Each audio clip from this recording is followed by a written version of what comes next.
Mesdames et messieurs, bonsoir encore ce soir et merci pour cette opportunité que nous avons aujourd'hui de passer à la seconde session de notre séminaire biblique sur le salut. Je voudrais dire que si vous êtes sur cette vidéo sans avoir suivi la première session, il vaut mieux arrêter et écouter d'abord la première session pour mieux comprendre ce dans quoi nous sommes entrés parce que les sessions se suivent.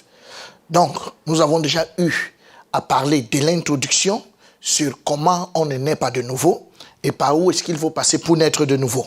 Et nous avons donc déduit hier qu'il fallait écouter Moïse et les prophètes. Je reviendrai dessus dans tous les cas. Alors ce soir, aujourd'hui, nous allons aborder la seconde session.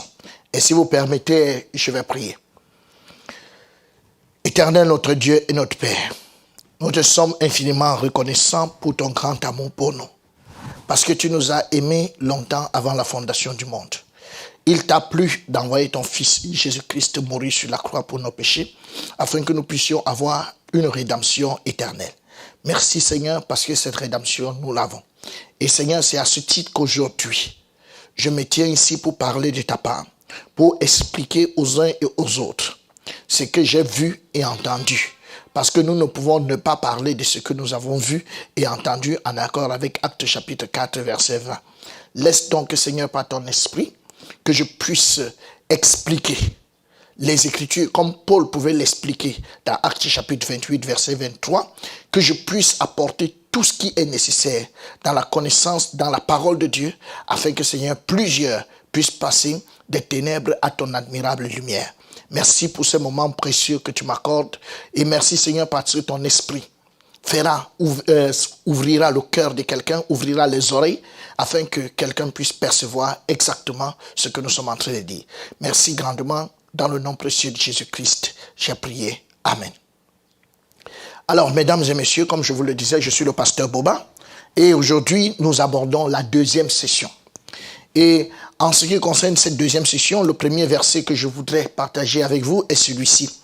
Hébreux chapitre 9, verset 16 à 17. Et la Bible dit, « Car là où il y a un testament, il est nécessaire que la mort du testataire soit constatée. Un testament, en effet, n'est valable qu'en cas de mort, puisqu'il n'a aucune force tant que le testataire vit. » Nous pouvons voir ici notre Dieu en train de nous donner un cours magistral de droit. Il nous explique en réalité ce que c'est qu'un testament.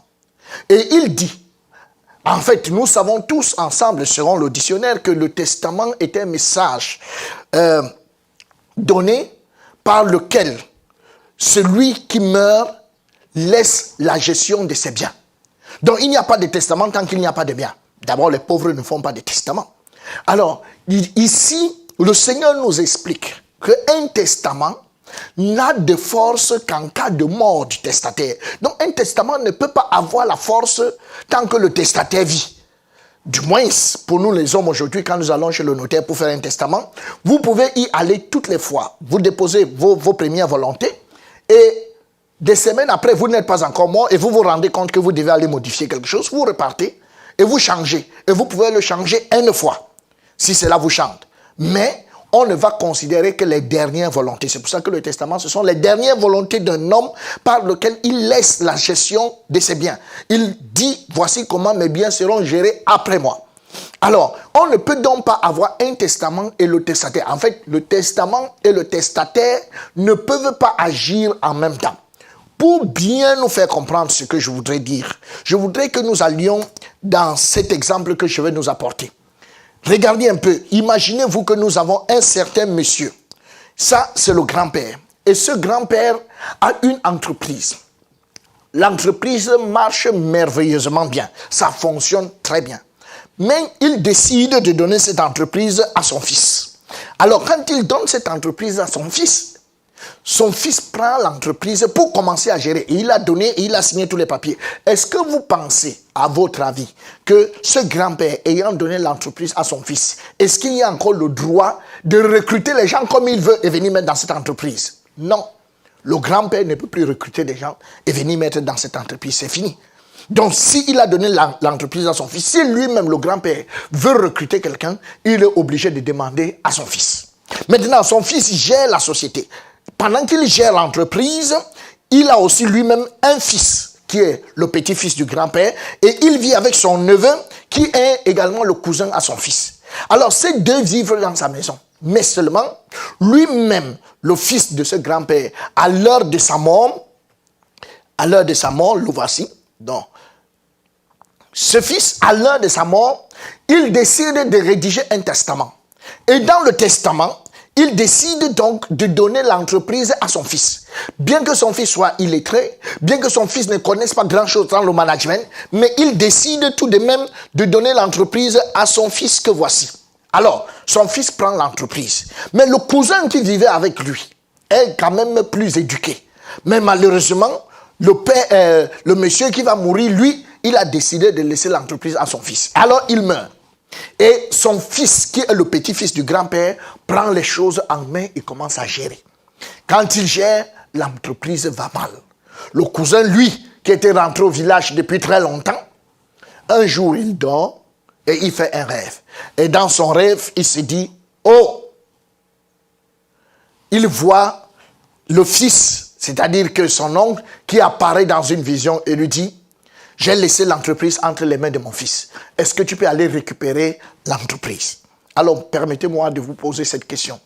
Si vous êtes dans cette famille et que vous participez à l'assise et qu'on vous dise l'entreprise a été donnée par voie testamentaire à ce petit-fils, mais il y a ce cousin qui a fait une vision et c'est une vision authentique. Et son oncle lui a parlé et lui a demandé de venir récupérer cette entreprise. Alors, qu'est-ce que vous allez décider? Certainement, vous n'allez pas dire que l'entreprise revient au cousin. Vous allez dire, il y a un testament. Et alors, nous nous tenons sur le testament. Mesdames et messieurs, si ceci est bien compris, je voudrais vous dire que c'est une certaine allégorie par rapport à notre vie sur cette terre. Le grand-père que j'ai mentionné tout à l'heure, en fait, c'est Dieu. Dieu gère le monde. Il gère le monde depuis l'Ancien Testament. Et quand il gère le monde depuis l'Ancien Testament, depuis Genèse jusqu'à Jean-Baptiste, il gère le monde avec « ainsi parle l'Éternel ». Donc, il gère le monde avec sa parole. Donc, son capital, c'est la parole. Et il gère le monde avec la parole. Et à chaque fois, il dit « ainsi parle l'Éternel ». C'est toujours comme ça qu'il a parlé. Ainsi parle l'Éternel. Ainsi parle l'Éternel. Ainsi parle l'Éternel. Et la Bible nous dit donc que quand Jésus vient dans le monde, Dieu décide de lui remettre toutes choses. Il remet toutes choses au Fils. Il remet toutes choses à Jésus. La gestion du monde, il la remet à Jésus. Et il dit à Jésus, tiens, c'est maintenant toi qui vas gérer le monde. Et quand Jésus commence à gérer le monde, mesdames et messieurs, lui-même met la marque, sachant que c'est lui qui gère les choses. Vous lirez par exemple dans Matthieu chapitre 5, verset 27, il va dire ceci, vous avez appris qu'il a été dit. Mais moi, je vous dis. Qu'est-ce que ça veut dire concrètement? Vous avez appris, on a appris de qui? On a appris de Dieu. Avec ainsi parler l'Éternel. On a appris de Dieu dans le Pentateuque. Que Dieu avait dit, voici ce que vous devez faire. Mais quand Jésus prend les choses en main, il dit, vous avez appris qu'il a été dit, mais moi, je vous dis. Alors, mais moi, je vous dis. Donc lui, il nous dit, qui est-ce que nous devons suivre? Lui. Et lui, c'est qui? C'est Jésus. Et il va le dire à maintes reprises. Et laissez-moi vous faire remarquer que pendant que Jésus est en train de dire, mais moi je vous dis, pendant que Jésus fait son ministère sur cette terre, on n'entend pas qu'il y a un petit prophète qui est dans un coin quelque part, qui est encore là en train de dire, ainsi parle l'Éternel. Quand Jésus a pris les commandes de la gestion de ce monde, ainsi parle l'Éternel s'est arrêté. Mesdames et messieurs, ainsi parle l'Éternel s'est arrêté. Donc, à l'époque de Jésus sur la terre, il n'y avait pas de ainsi parle l'Éternel. Alors, quand Jésus s'entend sa mort, Jésus va donc décider, écoutez bien ce que le Seigneur dit, et je veux bien que nous voyons ce texte de Jean 17, que dans ce texte de Jean 17, la Bible nous dit, Jean 17, verset 8, « Car je leur ai donné les paroles que tu m'as données, et ils les ont reçues, Et ils ont vraiment connu que je suis sorti de toi et ils ont cru que tu m'as envoyé. Donc, le capital qui est la parole de Dieu, avec lequel on gère l'entreprise qui est le monde, était d'abord entre les mains de Dieu. Et la Bible nous dit, voilà ce que Jésus dit, car je leur ai donné les paroles que quoi? Que tu m'as donné. Donc, tu avais d'abord les paroles. Au commencement était la parole et la parole était avec Dieu. Et maintenant, tu as pris la parole, tu me l'as donnée. Tu me les as données. Et maintenant, moi, Jésus, j'ai pris la parole, que même la même parole, je vais remettre à mes apôtres, à mes disciples. Donc, il prend la parole et il remet à ses disciples. Donc, Jésus prend la parole pour donner à ses disciples. Il dit, la parole que j'ai, qui me vient du Père, je remets ça aux disciples. Alors, quand il remet la parole aux disciples, et voilà ce qu'il dit aux disciples. Il dit, ce n'est pas pour eux seulement que j'ai pris, mais encore pour ceux qui croiront en moi par leur parole. Écoutez très bien. Mais est-ce que c'est la parole est-ce que ce sera la parole des disciples? Non. À ceux qui croiront en moi par la parole que je leur ai donnée. Alors, quand nous lisons ce texte de Jean 17, verset 20, tout de suite, ça nous montre que quelqu'un ne peut pas naître de nouveau directement par Jésus qui lui prêche en ce moment. Pourquoi? Jésus n'a plus la parole qui sauve. La parole qui sauve, il l'a remis aux disciples et c'est maintenant aux apôtres de prêcher cette parole. Lui-même ne peut plus prêcher comme Dieu lui-même ne peut plus continuer à gérer l'église. Donc, Jésus lui-même a remis la parole aux apôtres et il dit, ceux qui croiront en moi, il spécifie, ceux qui croiront en moi par leur parole. Malheureusement, mesdames et messieurs, nous avons aujourd'hui sur cette terre une race qui se lève et il vous raconte qu'il est né de nouveau. Jésus lui a apparu dans les rêves et Jésus lui a prêché. Les autres qui disent qu'il était en pleine forêt et Jésus lui a montré le doigt et lui a parlé. Les autres qui disent qu'ils étaient chez Satan et puis Jésus est apparu. Mais ça, ce sont des histoires, mesdames et messieurs. Ça pourrait encore se comprendre si vous nous dites que Jésus m'est apparu et il m'a conduit chez quelqu'un parce que dans toute la Bible, ça se démontre. Laissez-moi vous démontrer. Alors, Jésus veut sauver Corneille. Quand il veut sauver Corneille, il est obligé d'aller prendre un monsieur à qui il avait donné la parole. Et ce monsieur à qui il a donné la parole, c'est Pierre. Et il amène Pierre chez Corneille. Et Pierre va prêcher à Corneille et Corneille sera sauvé. Allez-y lire dans Actes chapitre 10 et Actes chapitre 11. Il en est de même en ce qui concerne Paul. Aucun apôtre ne pouvait parler à Paul. Il a tout fait de racler l'apôtre Paul sur le chemin de Damas. Il l'a neutralisé et il l'a fait asseoir dans une chambre. Et il est allé chercher Ananias. Et il a amené Ananias. Et quand il a amené Ananias, Ananias va donc parler à Paul. Allez écouter le témoignage de Paul. Qu'est-ce que Paul va dire? Dans 1 Corinthiens chapitre 15 du verset 3 au verset 4. Il dit que ce que je vous ai enseigné, c'est comme je l'ai aussi reçu. Que Jésus-Christ est mort selon les Écritures et qu'il est ressuscité selon les Écritures. Ça, c'est ce que Paul dit. Alors, est-ce que Jésus lui avait lu les Écritures? Non. Mais seulement quand Ananias est venu, Ananias lui a montré toutes les Écritures. Allez voir le geôlier dans Actes chapitre 16. Dans Actes chapitre 16, Dieu veut sauver le geôlier. Mais qu'est-ce qu'il fait? Il amène Paul et Silas en prison. Et une fois qu'ils sont en prison, pendant qu'ils sont en prison, Dieu ouvre les portes de la prison, mais Paul et Silas ne fuient pas. Et le geôlier qui veut se tuer, Paul les fait sortir.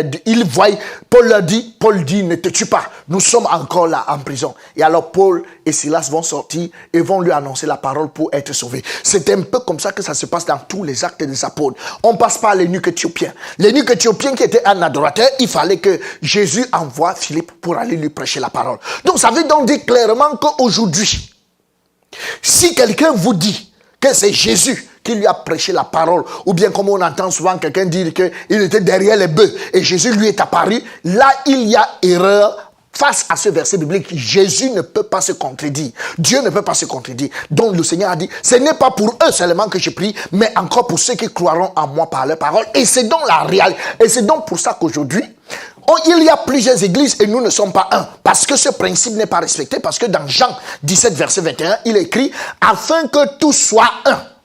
Comme toi, Père, tu es en moi, et comme je suis un, et je suis en toi. Afin que aussi soit un en nous. Pour que le monde croie que tu m'as envoyé. En fait, il est difficile aujourd'hui aux uns et aux autres d'être un. Pourquoi? Parce que, en fait, chacun reçoit la parole de sa manière. Mais voici ce que Dieu lui nous demande. Donc, ce qui fait que En revenant sur notre image aujourd'hui, on peut donc se rendre compte que Jésus reçoit la parole, il la donne aux apôtres. Et les apôtres donc, aujourd'hui, peuvent donc distiller cette parole. Donc depuis que cette parole a commencé avec Pierre, Dieu, au travers des âges, au travers des âges de l'église, commençant à l'église d'Éphèse jusqu'à l'église de Laodicée, Dieu a toujours préservé un petit nombre. Il n'a jamais permis que le lumignon s'éteigne. Qu'il y ait toujours un petit nombre qui soit capable de garder la véritable parole pour amener des gens au salut. Et c'est de ce nombre-là que moi aussi j'ai été, parce que j'ai été pasteur pendant plusieurs années, sans pour autant être sauvé. Mais c'est en 2010 que je vais rencontrer cette parole, ce petit lumignon, et que ça va éclairer mon âme et que moi-même, je vais être sauvé et je vais devenir une lumière. Alors, mes chers amis, c'est la raison donc pour laquelle nous pouvons lire qu'aujourd'hui, il y a tellement de faux pasteurs qui sont les cousins et qui viennent vous raconter n'importe quoi. C'est-à-dire qu'eux, ils ne sont pas nés selon la lignée. Permettez-moi de vous dire, il n'y a pas de génération spontanée. Non, non, non, non, non. Il n'y a pas de génération. Je dormais puis je suis né de nouveau. Non, c'est une lignée. C'est toujours une lignée et ce sera toujours une lignée. C'est la raison pour laquelle nous pouvons bien lire ce texte de Hébreux chapitre 1, verset 1 qui nous dit: après avoir autrefois, à plusieurs reprises et de plusieurs manières, parlé à nos pères par les prophètes, après avoir autrefois, à plusieurs reprises et de plusieurs manières, parlé à nos pères par les prophètes. Alors Dieu, ça après avoir autrefois, on a dit autrefois. Et de plusieurs manières, Dieu a parlé par les prophètes. Ça, c'est avant Jésus. Au temps de Jésus, Jésus a dit que lui-même, il prend les commandes à main. Et maintenant, au temps des apôtres, qu'est-ce qu'on a? Dieu, dans ces derniers temps, nous a parlé par le Fils. Donc, le Fils est la dernière personne à qui Dieu s'adresse. Il dit, Dieu nous a parlé par le Fils qu'il a établi héritier de toutes choses par lesquelles il a aussi créé le monde. Donc, Dieu, Jésus et tous ses contemporains, Jean-Baptiste, Jean et tous les autres sont les dernières personnes à qui Dieu va parler. Après eux, le testament est complet. Quand on finit avec Apocalypse, le testament est complet et le testament est scellé. À la fin du testament, on dit, il est écrit que n'ajoutez rien et ne retranchez rien. Donc, ça veut dire qu'avec la fin du testament, il n'est pas concevable qu'aujourd'hui, qu'on trouve encore des individus qui se lèvent et qui disent ainsi parle l'Éternel. S'il vous plaît, à quelle heure? Nous sommes à l'époque de il est écrit. Parce qu'aujourd'hui, si je dois vous parler de la part de Dieu, je dois vous montrer là où c'est écrit. C'est ça aujourd'hui. Je vous montre, lisez ici. Voici là où c'est écrit. On ne peut plus aujourd'hui venir vous dire que non, le Seigneur vient de me dire que le Seigneur vient de te dire quoi. Car alors qu'il y a un testament, on ne peut pas tenir le testament en main et continuer de dire que Dieu vient de me parler. Non, non, non, non. Si Dieu nous parle aujourd'hui, c'est pas le Saint-Esprit. Parce que le Saint-Esprit est le notaire qui est en charge de nous expliquer le testament. Et la Bible le dit, Jésus le dit à juste titre. Il dit, quand l'Esprit de vérité viendra, il vous enseignera toute la vérité. Il ne vient pas pour ajouter de nouveaux versets. Il ne vient pas pour faire de nouvelles choses. Mais il vient nous expliquer de mieux en mieux le testament que nous avons en main. De la même manière que quand un père a laissé un testament pour ses enfants, ils vont chez le notaire et le notaire leur explique ce que son père voulait dire en associant tout cela au droit. Ce n'est pas que le notaire ajoute quelques paroles. Donc, vraiment, il est important aujourd'hui que nous comprenions dans quel âge nous nous retrouvons. Nous sommes dans l'âge de il est écrit. C'est pour ça que je lis dans ce verset 1 Corinthiens 4 verset 6 que je voudrais que vous gardiez très bien. C'est à cause de vous frères, c'est Paul qui parle, que j'ai fait de ces choses une application à ma personne et à celle d'Apollos, afin que vous appreniez en nos personnes à ne pas aller au-delà de ce qui est écrit, et que nul de vous ne conçoive de l'orgueil en faveur de l'un comme de l'autre. Donc, vous devez apprendre. Nous devons apprendre à ne pas aller au-delà de ce qui est écrit. On ne va pas au-delà de ce qui est écrit. Non, non, non, non. On ne va pas au-delà de ce qui est écrit. Donc, personne de nous ne doit aller au-delà de ce qui est écrit. C'est Dieu qui a mis la barrière. Les gens vont me dire, mais pasteur Boba, là vous êtes en train de mettre Dieu dans une cage. Non, c'est pas moi. C'est Dieu lui-même qui nous a mis dans une cage et il a mis les limites comme la mer. Les limites que nous ne devons pas franchir. Donc, là où nous sommes, on ne peut pas aller au-delà de ce qui est écrit. Ça veut donc dire que moi-même qui suis ici, si je vous dis quelque chose, vous êtes en droit de me demander où est-ce que c'est écrit. Et c'est pour ça que je cote beaucoup de versets bibliques afin chaque fois de soutenir mon propos par la parole. Donc, on ne peut pas aujourd'hui entendre des gens qui se lèvent et ils vous disent qu'ils sont prophètes, Dieu vient de leur parler. Mais d'où est-ce que ça sort? Et ils vous disent des choses qui n'ont rien à voir avec les Écritures. Ils vous disent Satan est monté, Satan est descendu. Qu'est-ce que ça a à voir avec les Écritures? Alors, nous sommes là pour que nous n'allions pas au-delà de ce qui est écrit. Alors, si vous avez compris ce fait, je veux bien ici dire que hier nous nous sommes arrêtés sur le fait comment est-ce que quelqu'un devrait naître de nouveau. On a bien compris par rapport à Éphésiens chapitre 2 verset 8 que c'est par la foi, c'est par le moyen de la foi. Nous sommes sauvés par grâce, par le moyen de la foi, c'est un seul moyen. Et la foi vient d'où? La foi vient de ce qu'on entend. Et ce qu'on entend vient d'où? Ce qu'on entend vient de la parole de Dieu. Donc il faut qu'on t'amène la parole de Dieu jusqu'à ce que tu es sauvé. Donc, on est sauvé pendant qu'on écoute la parole. On n'est pas sauvé avant la parole. On n'est non plus sauvé après qu'on ait fait le message. Vous savez, beaucoup de personnes le font. Ils prêchent un message. Quand ils ont fini de prêcher le message, quand c'est à la fin, subitement, vous entendez le pianiste qui commence à jouer quelque chose et il dit, mesdames et messieurs, vous qui êtes ici pour la première fois, si quelqu'un m'a écouté ce soir et il veut naître de nouveau, qu'il lève la main. Vous entendez vous-même. Est-ce qu'il y a quelqu'un qui m'a écouté ce soir et qui veut naître de nouveau? Qu'est-ce que ça veut dire concrètement? Cela dit que lui-même reconnaît que la parole qu'il a prêchée n'a pas fait naître de nouveau quelqu'un. Bon, maintenant, comme la parole qu'il a prêchée, la prédication est finie, il n'a pas pu faire naître les gens de nouveau. Il va donc les faire naître de nouveau avec quoi? Et le voilà qui dit, si vous êtes dans cette salle et vous voulez naître de nouveau, levez la main. Vous levez la main, il vous dit avancez. Vous avancez et vous arrivez devant lui et il vous dit levez les deux mains. Fermez les yeux et priez après moi. Donc, il veut les faire naître de nouveau par la prière. Ce n'est pas biblique, mes chers amis. Ce n'est pas biblique. On est de nouveau par la prédication de la parole. 1 Corinthiens chapitre 1 verset 21 est très clair. Il a plu à Dieu de sauver les croyants par la folie de la prédication. Jacques chapitre 1 verset 18, il dit bien que il nous a engendrés selon sa volonté par la parole de la vérité. Par la parole de vérité. Donc on engendre par la parole. 1 Pierre chapitre 1 verset 23, il est très clair. Vous avez été régénérés par la parole permanente et vivante de Dieu. Donc, on ne peut pas venir dire autre chose aujourd'hui pour ces quelques versets que j'ai paraphrasés devant vous. Alors, on a terminé notre propos dans la dernière session, dans la première session, qui est notre dernière session avant celle-ci, en se posant la question, quelle parole on devrait donc écouter? Et nous avons demandé à Abraham, et Abraham va nous dire, le riche dit, je te prie donc, Père Abraham, d'envoyer Lazare dans la maison de mon père, car j'ai 5 frères. C'est pour qu'il leur atteste ces choses, afin qu'ils ne viennent pas aussi dans ce lieu de tourment. Abraham répondit, ils ont Moïse et les prophètes qui les écoutent. Donc, pour qu'ils ne viennent pas en enfer, Abraham corrobore d'abord en disant que pour que ces gens n'aillent pas en enfer, il faut qu'ils écoutent. Alors maintenant, ils doivent écouter quoi? Ils doivent écouter Moïse et les prophètes. À tout prix. Nous avons Jésus à qui nous avons posé la question. Lui, il est avec les disciples de Maïs. Et pendant qu'il est avec les disciples de Maïs, laissez-moi vous rappeler d'abord le contexte. Les femmes sont sorties. Les disciples de Maïs ont commencé à marcher très tôt, juste après la sortie des femmes du sépulcre ce jour-là. Et ils ont commencé à marcher très tôt et Jésus qui était ressuscité s'est joint à eux. Et ils ont commencé à marcher et ils ont fait une route d'environ 60 stades. Alors pendant qu'ils sont donc en train d'aller à Emmaüs, sur le chemin, ils vont donc s'entretenir et Jésus se rend compte que les gars même qui ont marché avec lui pendant 3 ans ne comprennent rien. Et la Bible dit, il ne leur a pas dit, mais voici Jésus. Je suis au milieu de vous. Je vous aime. Non, non, non, non, non, non, non. Je ne sais pas quelle évangélisation va commencer. On dit à quelqu'un, Jésus vous aime. Non.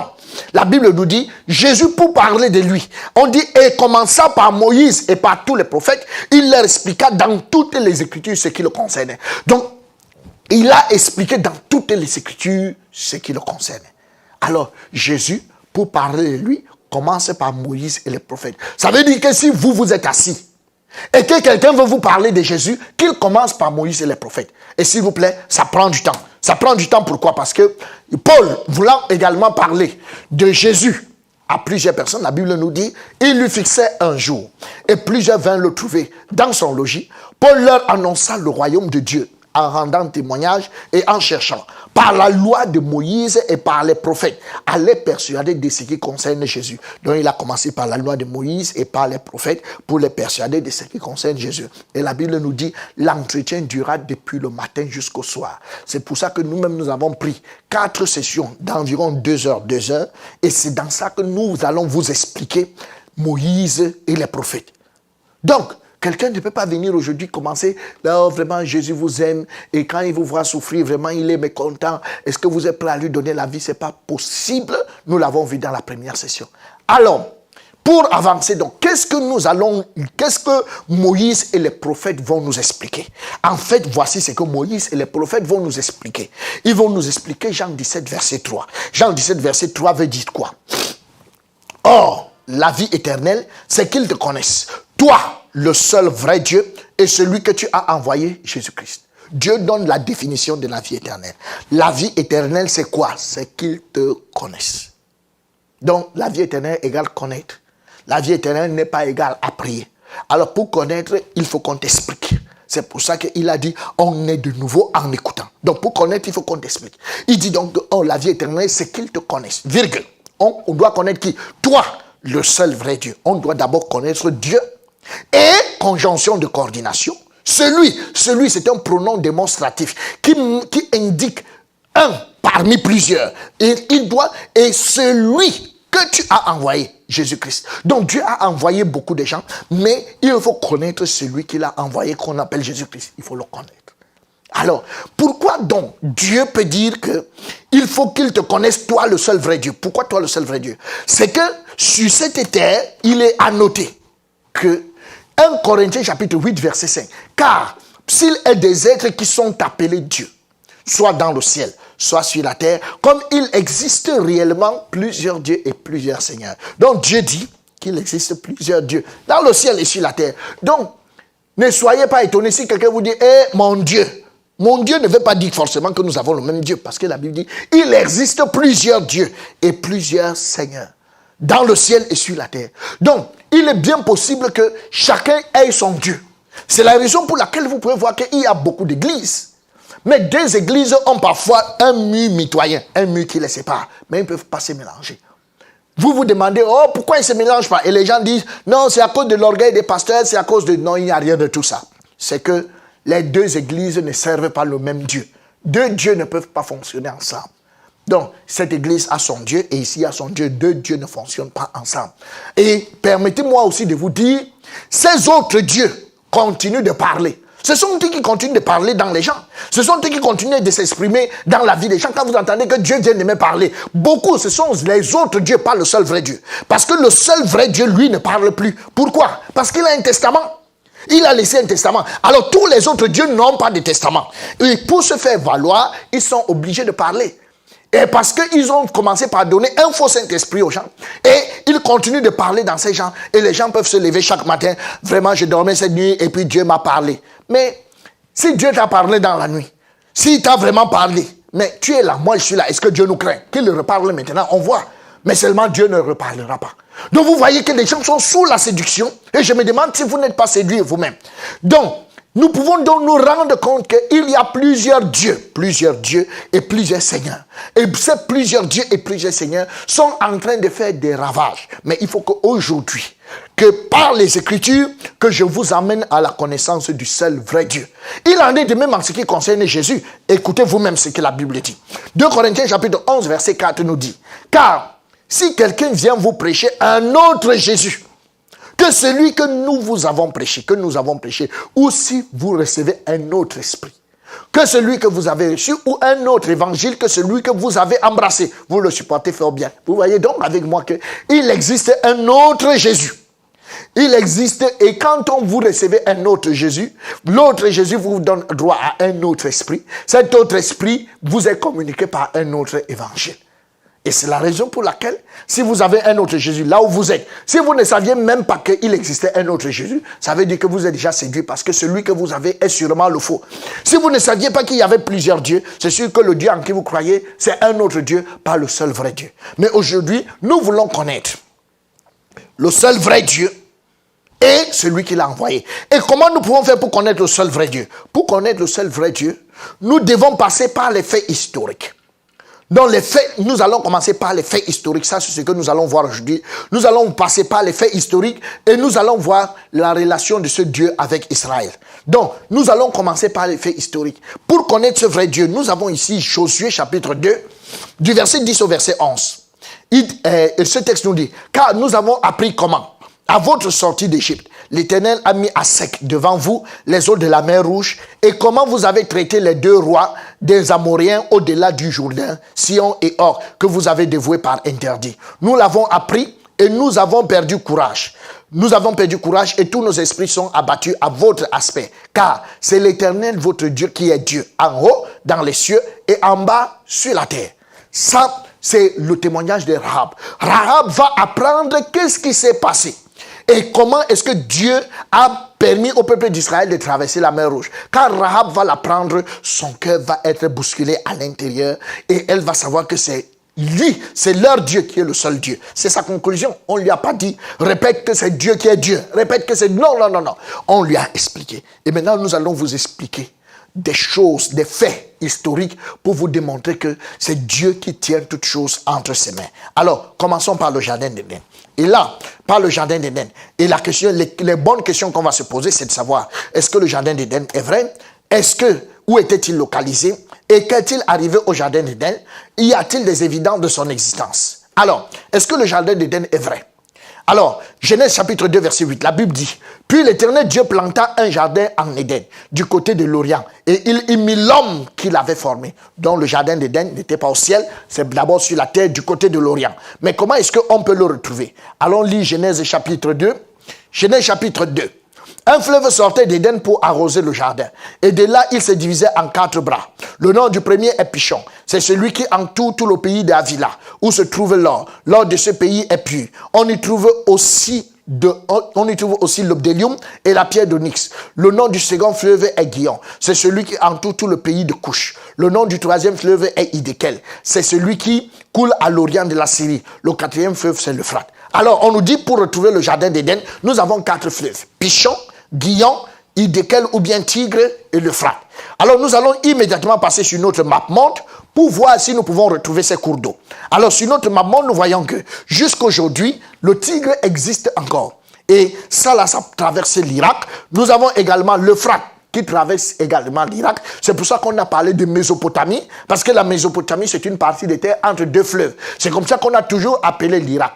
Donc, nous voyons ici que ces 2 fleuves existent encore sur cette terre. Et là, nous avons la version originale.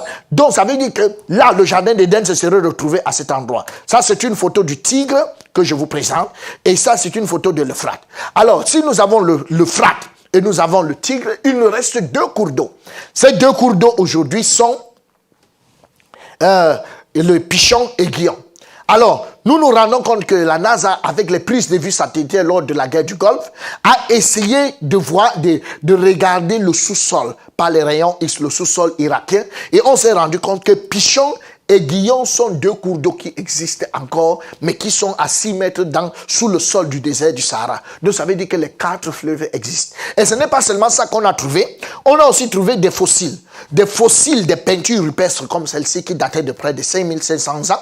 Et vous voyez que dans ces peintures rupestres trouvées à cet endroit, il y a bien des bergers. On ne peut pas élever des animaux comme ça là où il n'y a pas d'eau et il n'y a pas d'herbe. Ça veut dire qu'à cet endroit, il y avait de l'herbe et il y avait de l'eau auparavant. Nous, on a aussi trouvé des fossiles d'arbres, des troncs d'arbres d'environ 100 mètres de longueur. Un arbre qui a environ 100 mètres de longueur, un tronc, et avec le temps, ils sont en train de devenir comme des pierres. Et ce n'est pas tout.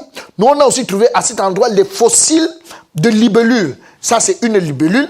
Et quand on a mesuré son envergure, c'est-à-dire la longueur entre ces 2 ailes, on a donc trouvé que c'était au moins long de 1 mètre. Ça, c'est la libellule. Or, aujourd'hui, la libellule, c'est un très petit animal qui se retrouve dans les endroits humides en forêt. Aujourd'hui, elle a une grandeur d'environ 5 disons 5 cm ou 10 cm au plus. Mais là, nous avons trouvé des libellules qui ont environ 1 mètre d'envergure. Ça, c'est ce qui existait. Et on se demande bien, mais pourquoi c'était si grand?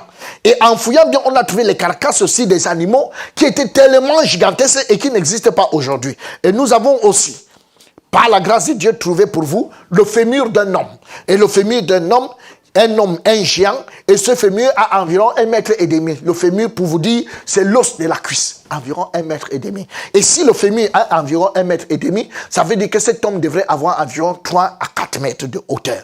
Donc, ça veut dire que les hommes étaient très grands. Donc, les arbres aussi étaient très grands. Si les arbres aussi étaient très grands, on se pose la question, pourquoi ce gigantisme? Pourquoi tout était si grand? Alors, c'était si grand, pourquoi? Genèse chapitre 1, verset 7 explique. Et Dieu fit l'étendue, il sépara les eaux qui sont au-dessous de l'étendue d'avec les eaux qui sont au-dessus de l'étendue, et cela fut ainsi. C'est-à-dire que Dieu a pris la terre, et le globe terrestre, avec l'eau qui était sur le globe terrestre, il a mis le globe terrestre dans une bulle, comme vous voyez sur cet écran. De telle manière que quand le soleil pouvait frapper, ça allait frapper sur la bulle. Donc les rayons ne pouvaient pas frapper la terre comme elle frappe aujourd'hui. Elle frappait sur la bulle et elle retournait. Elle frappe sur la bulle et elle retourne. Ça faisait donc qu'à l'intérieur de cette bulle, la terre était comme dans un cocon. Et il y avait un climat qui était favorable, un climat qui permettait que, premièrement, ceux qui étaient sur la terre puissent vivre très longtemps et aussi qu'ils aient la plus grande taille. C'est-à-dire que moi, aujourd'hui, j'ai environ 1,70 m. Mais laissez-moi vous dire, ce n'est pas ma taille normale.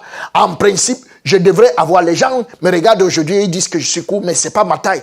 Ils se fourvoient pour rien parce que je devrais en principe avoir 4 mètres. Mais c'est à cause du soleil, des rayons de soleil nocifs, que j'ai cette taille de 1,70 m aujourd'hui. Et vous voyez qu'à l'heure actuelle, je suis presque déjà vieux. Alors, je devrais vivre environ 1000 ans. Mais là, je n'ai pas le moyen de vivre 1000 ans parce que ces rayons de soleil m'ont déjà détruit complètement. Et ça, nous pouvons le voir dans ce diagramme qui existe aujourd'hui. Vous allez voir que d'Adam jusqu'à Noé, les hommes vivaient entre 800 et 1000 ans. C'était l'intervalle, entre 800 et 1000 ans. Mais après Noé, pourquoi? Lors du déluge, Dieu a enlevé cette nappe d'eau qui couvrait la terre. Il a fait tomber ça sur la terre pour inonder la terre. Et comme il a enlevé cette nappe d'eau, depuis Noé donc jusqu'à nos jours, il n'y a plus cette nappe d'eau et le soleil peut nous frapper avec toute son intensité. C'est pour ça que vous pouvez voir que le diagramme de la vie et peut descendre, comme vous le voyez un peu ici, de l'espérance de vie peut descendre. Et là, aujourd'hui, nous sommes à 70 ans. Donc, si quelqu'un a 70 ans aujourd'hui, on sous-entend qu'il est déjà vieux. Alors, les bonnes questions qu'on peut se poser aujourd'hui, où est passé le jardin d'Éden? Le jardin d'Éden est où aujourd'hui? Alors, Ézéchiel 31, verset 18 répond à cette question. À qui ressembles-tu ainsi en gloire et en grandeur parmi les arbres d'Éden? Tu seras précipité avec les arbres d'Éden dans les profondeurs de la terre. Tu seras couché au milieu des incirconcis. Au milieu des incirconcis, avec ceux qui ont péri par l'épée. Voilà Pharaon et toute la multitude, dit le Seigneur l'Éternel. Donc, ici, selon ces écritures, nous voyons donc que, en fait, le jardin d'Éden a été précipité dans les prés. Donc, pendant le déluge, Dieu a ouvert la terre, comme vous pouvez le voir, et Dieu a pris tous les détritus des animaux, des végétaux et tout, et il a donc pu ouvrir la terre, et il a mis à l'intérieur, il a enfui toutes ces choses, tout le jardin d'Éden, il a enfui à l'intérieur de la terre. Et à cause de la pression et du temps, cette détritus de végétaux s'est transformée en pétrole fossile que nous avons aujourd'hui. Parce qu'on peut bien se poser la question, pourquoi est-ce que dans ce Moyen-Orient, en Irak, au Koweït et en Arabie Saoudite, vous pouvez trouver qu'il y a 70% du pétrole mondial? En fait, il y a 70% du pétrole mondial parce qu'effectivement, en ce lieu, c'est là où le jardin d'Éden a été enfui. Et là, nous pouvons bien le comprendre aujourd'hui. Voilà en fait ce qui s'est passé avec le jardin d'Éden qui a existé. Et l'évidence de tous les puits de pétrole que nous avons dans cette zone démontre à suffisance. C'est ça l'évidence que, effectivement, le jardin d'Éden a été à cet endroit parce qu'aujourd'hui, nous n'avons pas de verdure à cet endroit. On serait content aujourd'hui d'avoir le pétrole en Amazonie et nous pouvons aussi avoir... nous pouvons avoir le pétrole dans le bassin du Congo. Mais aujourd'hui, on se rend compte qu'en Irak, dans ce Moyen-Orient, nous avons 70% du pétrole mondial. C'est à cause du jardin d'Éden. Alors, passons à la deuxième évidence qui est l'arche de Noé. Est-ce que le déluge a effectivement eu lieu? Parce que j'en ai parlé. Genèse chapitre 6, verset 5, la Bible dit: L'Éternel vit que la méchanceté des hommes était grande sur la terre, et que toutes les pensées de leur cœur se portaient chaque jour uniquement vers le mal. Alors, l'Éternel dit: J'exterminerai de la face de la terre l'homme que j'ai créé, depuis l'homme jusqu'au bétail, aux reptiles et aux oiseaux du ciel, car je me répands de les avoir faits. Alors, l'Éternel dit à Noé: Fais-toi une arche de bois de gopher. Tu disposeras cette arche en cellules et tu l'enduras de poids en dedans et en dehors. Donc, Dieu va détruire la terre et il dit à Noé, parce que Noé a trouvé grâce. Noé était condamné comme tous les autres, mais Noé va trouver grâce. Noé ayant trouvé grâce devant Dieu, Dieu va lui dire: Fais-toi une arche de bois de gopher. Il trouvait d'abord grâce avant de faire l'arche. Ce n'est pas qu'il fait d'abord l'arche pour trouver grâce. Non, il va trouver grâce au Dieu du Seigneur. Dieu va dire: toi, je ne te détruirai pas. Et la grâce, c'est une faveur imméritée qui vient de Dieu. Et Dieu, ayant donc décidé ainsi, va lui dire donc de faire l'arche. Et Dieu lui donne exactement les dimensions. Voici comment tu feras l'arche. L'arche aura 300 coudées de longueur, 50 coudées de largeur et 30 coudées de hauteur. Il lui dit quel genre de bois il doit utiliser, le bois de gopher, et il lui donne les dimensions. Ça veut dire que pour votre salut, Dieu va vous donner les dimensions exactes. Comment est-ce que votre foi doit être construite? Et il faut faire exactement. Parce que si Dieu dit, tu vas faire ça avec 300 coudées. S'il met 288 coudées, il meurt. S'il met 280 et il met 301 coudées, il meurt. Donc il doit faire exactement comme Dieu lui a dit. C'est pour ça que pour notre salut, nous devons être sauvés exactement comme Dieu le demande. Si il a dit, nous devons être sauvés par le moyen de la foi, ça ne doit pas être par le moyen de la foi plus la prière. Non, il a donné les dimensions. Et voici l'arche qui a été faite. Nous pouvons donc voir la longueur 100 mètres, 150 mètres, parce qu'une coudée, c'est environ un demi-mètre. La largeur, 25 mètres et la hauteur, 15 mètres. C'est un grand bâtiment. Très grand bâtiment, mais ce grand bâtiment qui est équivalent à presque 4 étages, on va donc se rendre compte que ce grand bâtiment n'a qu'une seule porte. Et alors, tous ceux qui doivent être sauvés doivent tous passer par la même porte. Donc, ceux qui devront être sauvés passent tous par la même porte. Il n'y a pas des gens qui viennent et qui passent par leur porte. Et pour être sauvés, nous devons passer par la porte étroite. Et là, maintenant, nous voyons Noé qui est en train d'appeler tous ses compatriotes à entrer dans l'arche. Mais eux, ils n'entrent pas dans l'arche, mais il y a un miracle qui se passe. Le miracle qui se passe, c'est que nous voyons sur cette image qui nous instruit à suffisance, nous voyons des animaux qui viennent deux par deux pour entrer dans l'arche. Qu'est-ce que cela signifie? Nous voyons déjà que, qui a dit aux animaux que là, il y a le déluge qui arrive? Dieu. Alors maintenant, les éléphants marchent toujours par troupeau. Mais comment se fait-il que dans un troupeau d'éléphants, un mâle et une femelle se détachent? Et ils prennent la route qui mène à l'arche. Et ils connaissent la porte puisqu'ils n'ont rien demandé à Noé. Noé n'est pas allé chercher les animaux en brousse, mais les animaux sont venus deux par deux. Cela veut dire que Dieu, en matière de salut, coordonne entièrement le salut. C'est lui qui met en marche tout ce qui est nécessaire pour que l'homme doit être sauvé. C'est pour ça que le Seigneur a dit, cela ne vient pas de vous, c'est le don de Dieu. C'est le don de Dieu. Alors, les animaux vont venir deux par deux. Parmi les animaux, il y a les animaux très rapides comme le guépard. Et il y a aussi des animaux très lents comme le paresseux, comme les escargots ou bien comme la tortue. Mais tous ces animaux, on les retrouve aujourd'hui. Ça veut dire qu'ils étaient dans l'arche. Ça veut dire qu'il n'y a pas question. Il y a des gens qui arriveront très tôt. Il y a des gens qui arriveront très tard. Mais tous ceux qui ont été prévus pour entrer dans l'arche, ils entreront exactement. Donc ne soyez pas choqués en vous disant, mais pourquoi c'est maintenant que moi j'écoute cette parole? Pourquoi je ne l'ai pas écoutée depuis? Pourquoi Dieu a d'abord permis que je parte d'abord d'église en église et que j'écoute aujourd'hui? Non. Chacun arrive à entrer dans l'arche en son temps. Peut-être vous êtes un escargot et vous venez doucement, mais l'essentiel est d'entrer dans l'arche. Alors, quand tout le monde est entré dans l'arche, la Bible nous dit que Dieu a fermé la porte de l'arche. Quand il a fermé, c'est lui qui a fermé. Là, Noé est entré avec sa femme, ses enfants et les enfants de ses enfants, et c'était tout. Il n'est pas entré avec belle-mère, beau-père et tout, il n'y avait pas de ça. Donc quand ils sont entrés, Dieu lui-même a fermé la porte. Quand il a fermé la porte, en l'an 600 de la vie de Noé, le second mois, le 17e jour du mois, en ce jour-là, toutes les sources du grand abîme jaillirent et les écluses des cieux s'ouvrirent. Et les eaux se retiraient de dessus la terre, donc il a plu pendant près de 150 jours, et les eaux se retiraient de dessus la terre. il a plu pendant 40 jours et 40 nuits, et les eaux se retiraient de la terre, s'en allant et s'éloignant. Et les eaux diminuèrent au bout de 150 jours. Donc les eaux ont commencé à diminuer au bout de 150 jours. Et la Bible nous dit que le 7e mois, le 17e jour du mois, l'arche s'arrêta sur les montagnes d'Ararat. Alors, comment est-ce qu'on peut savoir si le déluge a eu lieu ou il n'a pas eu lieu? La seule chose pour savoir si ça a eu lieu ou ça n'a pas eu lieu, c'est d'aller voir les montagnes d'Ararat s'il se trouve l'arche.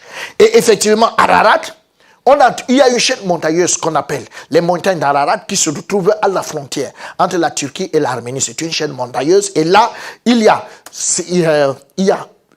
les montagnes d'Ararat et il y a le grand Ararat qui est cette grande montagne. Ce que vous voyez au-dessus, c'est de la glace. Et on s'est bien posé la question, comment une montagne peut avoir de la glace en plein désert? Et cette glace existe tout le temps. Permettez-moi de vous le dire, Dieu est le grand architecte. Il savait que l'arche sera en bois. Et les charançons ne peuvent pas excuser de ronger l'arche, même comme c'est le bois de gopher. C'est pour ça qu'il a prévu un frigo à ciel ouvert, un réfrigérateur à ciel ouvert, où il devait venir poser l'arche, afin que l'arche ne soit pas détruite et que cela soit une évidence pour vous aujourd'hui que l'arche de l'Éternel a existé. Et si l'arche de l'Éternel a existé, ça veut effectivement dire que le déluge a existé. Donc, ce qui fait donc que Dieu a donc posé l'arche sur la montagne d'Ararat, et un Français nommé Fernand Navarra va survoler cette montagne et va se rendre compte qu'il y avait quelque chose de grand sur cette montagne. Il va prendre son fils et ils vont faire une expédition. Et quand ils iront, il va juste couper un morceau de bois qui va rentrer examiner dans 3 laboratoires au carbone 14, et ils vont se rendre compte que ces bois est effectivement le bois de gopher et il date de l'âge du déluge. Alors, par rapport donc à ça, une expédition sino-japonaise va se rendre sur les lieux en 2010, et pendant qu'ils vont entrer donc dans l'arche, et ils vont entrer tel que vous pouvez le voir, et ils vont vérifier à l'intérieur les dimensions. Et ils vont se rendre compte que les dimensions sont exactement celles de l'arche. Ils vont tout mesurer et ils vont passer d'un compartiment à un autre. Et comme vous pouvez voir, tout ce qu'ils ont pu trouver à l'intérieur, ici, nous avons l'enduit de poids qui était dedans. Et nous avons ici tout ce qu'ils ont pu ressortir à l'intérieur comme étant des éléments. Et quand on a tout daté au carbone 14, effectivement, tout ceci est comme inscrit dans la Bible. Et on peut donc se rendre compte, parce qu'ils ont écrit dans le South China Morning Post, que en fait, l'arche a pu être retrouvée par les évangélistes. Ceci est donc une évidence que, effectivement, l'arche a existé. Et nous pouvons aussi voir que il y a effectivement eu le déluge. Il y a effectivement eu le déluge. Pourquoi? Parce que ici, c'est le Grand Canyon. Quand nous regardons les stries, on peut se rendre compte que ces stries du Grand Canyon se sont faits par le dépôt des sédiments lorsque l'eau s'est retirée petit à petit. Et ça, nous pouvons le voir. Et nous pouvons aussi voir qu'effectivement, il y a eu le déluge, parce que selon Job chapitre 37, verset 9, l'ouragan vient du midi et le froid des vents du nord. Et la Bible nous dit, par son souffle, Dieu reproduit la glace, il réduit l'espace où se répandait l'eau. Donc, il y avait l'eau sur la terre, et Dieu peut donc souffler. Quand il souffle, l'eau part au niveau des pôles. Et quand ça arrive au niveau des pôles, pôle nord et pôle sud, Dieu les fait congeler par son souffle. Et quand il congèle par son souffle, on peut donc avoir, au pôle nord, on peut avoir tous ces grands glaciers, et au pôle sud, nous avons ces grands glaciers qui existent aujourd'hui et qui sont effectivement en train de fondre. Et nous allons aussi, dans les mers, on va se rendre compte que Dieu a fait des grandes citernes dans les mers où il a pris de l'eau pour aller stocker. Et ça existe dans les mers. Et on peut donc se rendre compte que vous êtes en pleine mer, l'eau est salée, mais il y a des endroits dans la mer, à l'intérieur, vous allez vous goûter, vous vous rendez compte que l'eau n'est pas salée. C'est Dieu qui a stocké l'eau dans la mer. Et en plus de ça aussi, nous avons ici le mont Himalaya. Et le mont Himalaya est tellement grand, et on est très étonné que sur le mont Himalaya, on peut rencontrer là des fossiles, des fossiles des animaux marins, permettez-moi de dire comme ça, des êtres marins. Et là, ce sont des coquillages. Qu'est-ce que ça va aller chercher? Qui allait déposer ça sur le mont Himalaya? Non, ça veut dire que le mont Himalaya avait été immergé. Et c'est maintenant, et par ceci, Dieu a donc retenu ces animaux marins afin que nous puissions aujourd'hui constater que effectivement, il y a eu le déluge. Alors, ceci est donc une évidence, selon les instructions sur les faits historiques, que, en fait, à l'âge de Noé, Noé a obéi. il a été sauvé, mais Dieu avait détruit le monde par l'eau, mais que Dieu aujourd'hui va détruire le monde très bientôt par le feu de nos jours. Il va détruire par le feu. Et nous devons être préparés par rapport à ça. Selon Sophonie chapitre 1 verset 3, il dit « Je détruirai les hommes et les bêtes, les oiseaux du ciel et les poissons de la mer, les objets de scandale et les méchants. Avec eux, j'exterminerai les hommes de la face de la terre, dit l'Éternel. » Donc Dieu va détruire le monde. Et il dit « Le grand jour de l'Éternel est proche. Il est proche, il arrive en toute hâte. Le jour de l'Éternel fait entendre sa voix et le héros pousse des cris amers. Ce jour est un jour de fureur, un jour de détresse et d'angoisse, un jour de ravages et de destruction, un jour de ténèbres et d'obscurité, un jour de nuée et de brouillard, un jour où retentiront la trompette et les cris de guerre contre les villes fortes et les tours élevées. Je mettrai les hommes dans la détresse et ils marcheront comme des aveugles parce qu'ils ont péché contre l'Éternel. Je reprendrai leur sang comme de la poussière et leur chair comme de l'ordure. Ni leur argent, ni leur or ne pourront les délivrer au jour de la fureur de l'Éternel. Par le feu de sa jalousie, tout le pays sera consumé, car il détruira soudain tous les habitants du pays. Alors, pour ceux qui sont aujourd'hui à la recherche des biens matériels, Dieu est en train de nous mettre en garde. Et il nous fait savoir qu'il va tout détruire par le feu. Il a réservé ce monde pour le détruire par le feu. Mais malheureusement, au lieu que les gens cherchent à sauver leurs âmes, eux, ils sont là à la recherche des biens matériels. Et Dieu nous dit ici, ni leur or, ni leur argent ne pourra les sauver au jour de la fureur de l'Éternel. Donc ça, c'est prévu. Dieu va tout détruire par le feu. Aujourd'hui, l'Église, la parole que nous vous apportons, c'est pour que vos âmes soient sauvées et que vous puissiez vivre éternellement. Alors, la troisième évidence que je voudrais vous amener aujourd'hui, c'est l'Exode. Genèse chapitre 12, verset 1. Est-ce qu'il y a eu Exode? Genèse 12, verset 1, la Bible dit, l'Éternel dit à Abraham, va-t'en de ton pays, de ta patrie et de la maison de ton père, dans le pays que je te montrerai.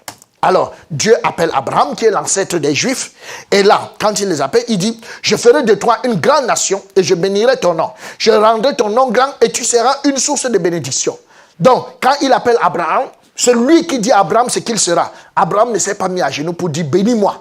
Vraiment, comme tu m'as appelé, bénis-moi, afin que tout le monde sache que tu m'as appelé. Non, non, non, non, non, non. C'est lui qui a appelé Abraham et c'est lui qui dit ce qu'il va faire d'Abraham. Alors, il promet à Abraham, lui-même de son propre gré, Dieu, il promet à Abraham un territoire, il lui promet une grande nation et il lui promet également des bénédictions. Alors, Abraham, lui, va donner naissance à Isaac. Isaac va donner naissance à Jacob et Jacob va donner naissance aux 12 fils qui vont donc se retrouver en esclavage en Israël. Est-ce qu'ils se sont vraiment retrouvés en esclavage en Israël? Ça, c'est notre question. Oui, par ces peintures rupestres, on peut avoir ces peintures qu'on a retrouvées en Égypte qui montrent l'esclavage des Juifs en Égypte. Et vous pouvez voir dans ces peintures rupestres comment est-ce qu'ils ont souffert. Ils ont souffert pendant qu'ils bâtissaient les grandes villes de Ramsès. Alors, Dieu va entendre les cris de ses enfants en Israël et il va décider de venir les chercher. Exode chapitre 13, verset 17. La Bible nous dit, lorsque Pharaon laissa aller le peuple, Dieu ne le conduisit point. Dieu ne le conduisit point par le chemin du pays des Philistins, quoique le plus proche. Car Dieu dit, le peuple pourrait se repentir en voyant la guerre et retourner en Égypte. Donc, il pouvait bien quitter l'Égypte pour se rendre à Canaan. Il pouvait faire 11 jours de marche. Mais ce chemin était trop court. Mais Dieu a estimé que là, ils vont rencontrer les Philistins en route. Et ayant rencontré les Philistins en route, ils peuvent rentrer. Dieu a donc décidé de prendre le chemin le plus long. Et le chemin le plus long. Aujourd'hui aussi, beaucoup de gens veulent prendre le court chemin pour être nés de nouveau. Non, nous devons écouter la parole du matin jusqu'au soir, mesdames et messieurs.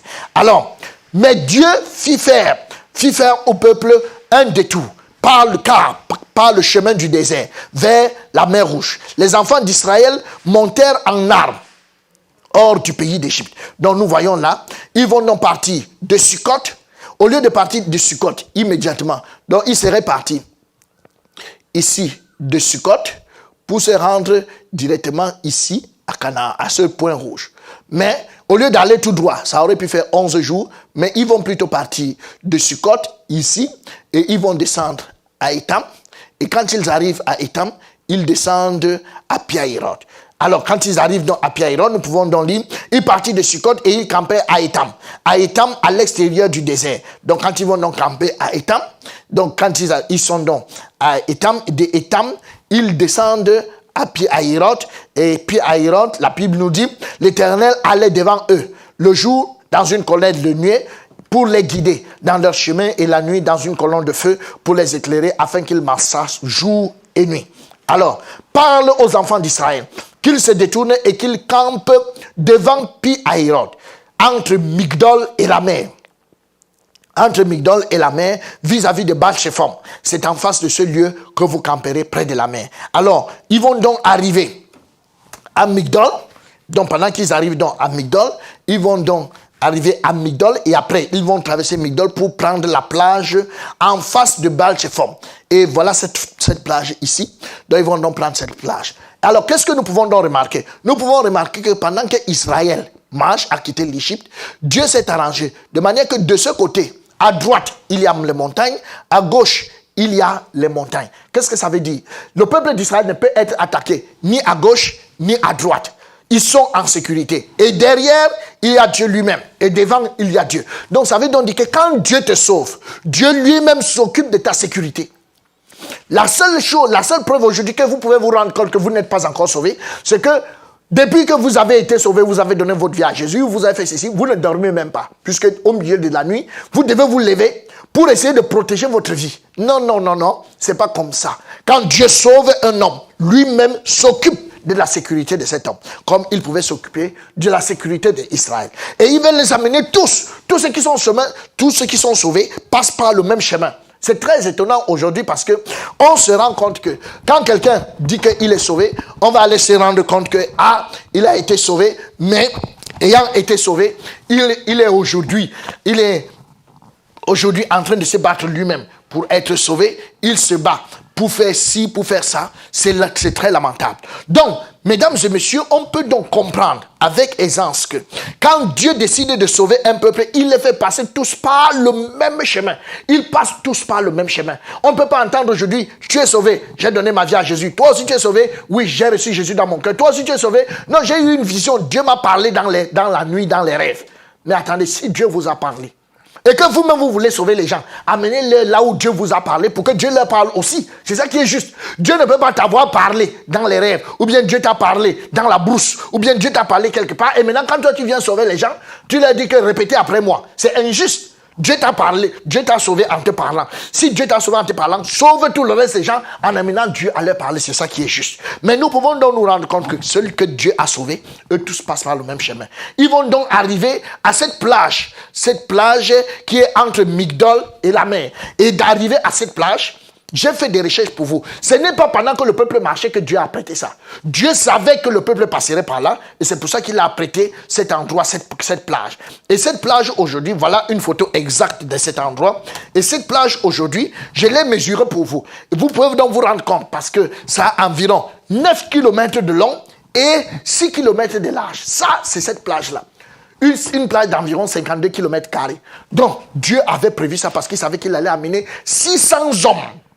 Sans compter les femmes et les enfants. Non, ça fait environ 2 millions de personnes. Il va les amener à cet endroit. Et quand il va les amener à cet endroit, c'est là qu'ils vont camper en attendant de traverser la mer Rouge. Et là, nous avons la mer Rouge en face. Et quand on regarde la mer Rouge, on est fort étonné de se rendre compte. Vous voyez un peu, en faisant une coupe longitudinale de la mer, et en faisant ce qu'on appelle en mettant ce qu'on appelle les courbes altimétriques. Donc, quand on fait l'altimétrie, on se rend compte que vers le haut, ici, vers le haut de la mer Rouge, ici, vous voyez des ronds. Donc, ça veut dire que c'était trop profond. Ça pouvait avoir 100 mètres de profondeur. Vers le bas aussi, ça pouvait avoir 100 mètres de profondeur. Mais ici, voilà la plage, là où vous voyez écrit Égypte. C'est exactement là que le peuple était campé. Et quand vous regardez devant, quand vous regardez en accord avec les courbes altimétriques, vous vous rendez compte qu'il n'y a pas de rond là. Et s'il n'y a pas de rond, ça veut dire qu'en fait, là devant, ce n'était pas trop profond. Donc, on peut voir la mer descendre d'une manière régulière et aller remonter de l'autre côté. Donc, ce n'était pas trop profond. Et cela veut nous montrer que, en fait, Dieu a mis la plage où le peuple devait camper en face de là où ce n'était pas profond. Et c'est pour ça que quand Dieu va ouvrir la mer, il va ouvrir la mer exactement à cet endroit. Dès qu'il ouvre la mer à cet endroit, donc vous pouvez vous rendre compte qu'à gauche c'était profond, à droite c'était profond, mais il a ouvert à cet endroit et c'est là où le peuple va traverser. Quelle est la preuve donc qu'effectivement le peuple a traversé? C'est parce que plus tard, une équipe est passée à cet endroit avec des caméras robots et ils sont allés dans le fond de la mer et ils vont donc trouver des fossiles des chariots. Et ça sont les chariots d'Égypte qui sont restés dans la mer Rouge. Vous voyez un peu là, nous avons les axes, nous avons là aussi les coudes des personnes, nous avons là un peu tous ces axes-là. On a retrouvé ça dans la mer Rouge. Vous avez ici le coude de certains animaux. On a retrouvé tout ça dans la mer Rouge. Et on a aussi retrouvé le corps du pharaon qui était mort dans la mer Rouge. Parce que tous les pharaons, ils étaient momifiés. Et quand on a retrouvé exactement aussi ce pharaon, parce que ça c'est la photo d'un pharaon momifié. Vous voyez comment il est tout blanc, mais seulement le pharaon qu'on a trouvé dans la mer Rouge, lui, il était pratiquement tout noir, tout blanc comme vous le voyez parce qu'il a duré dans l'eau. Et nous voulons aussi voir que autour de sa bouche ça a été rongé, ses oreilles ont été rongées et puis ses yeux ont été rongés. La bouche qui ne voulait pas confesser la gloire de Dieu a été rongée, les oreilles qui ne voulaient pas entendre parler de Dieu ont été rongées, les yeux qui ne voulaient pas voir la gloire de Dieu ont été rongés. Et ce pharaon, il est aujourd'hui dans le musée.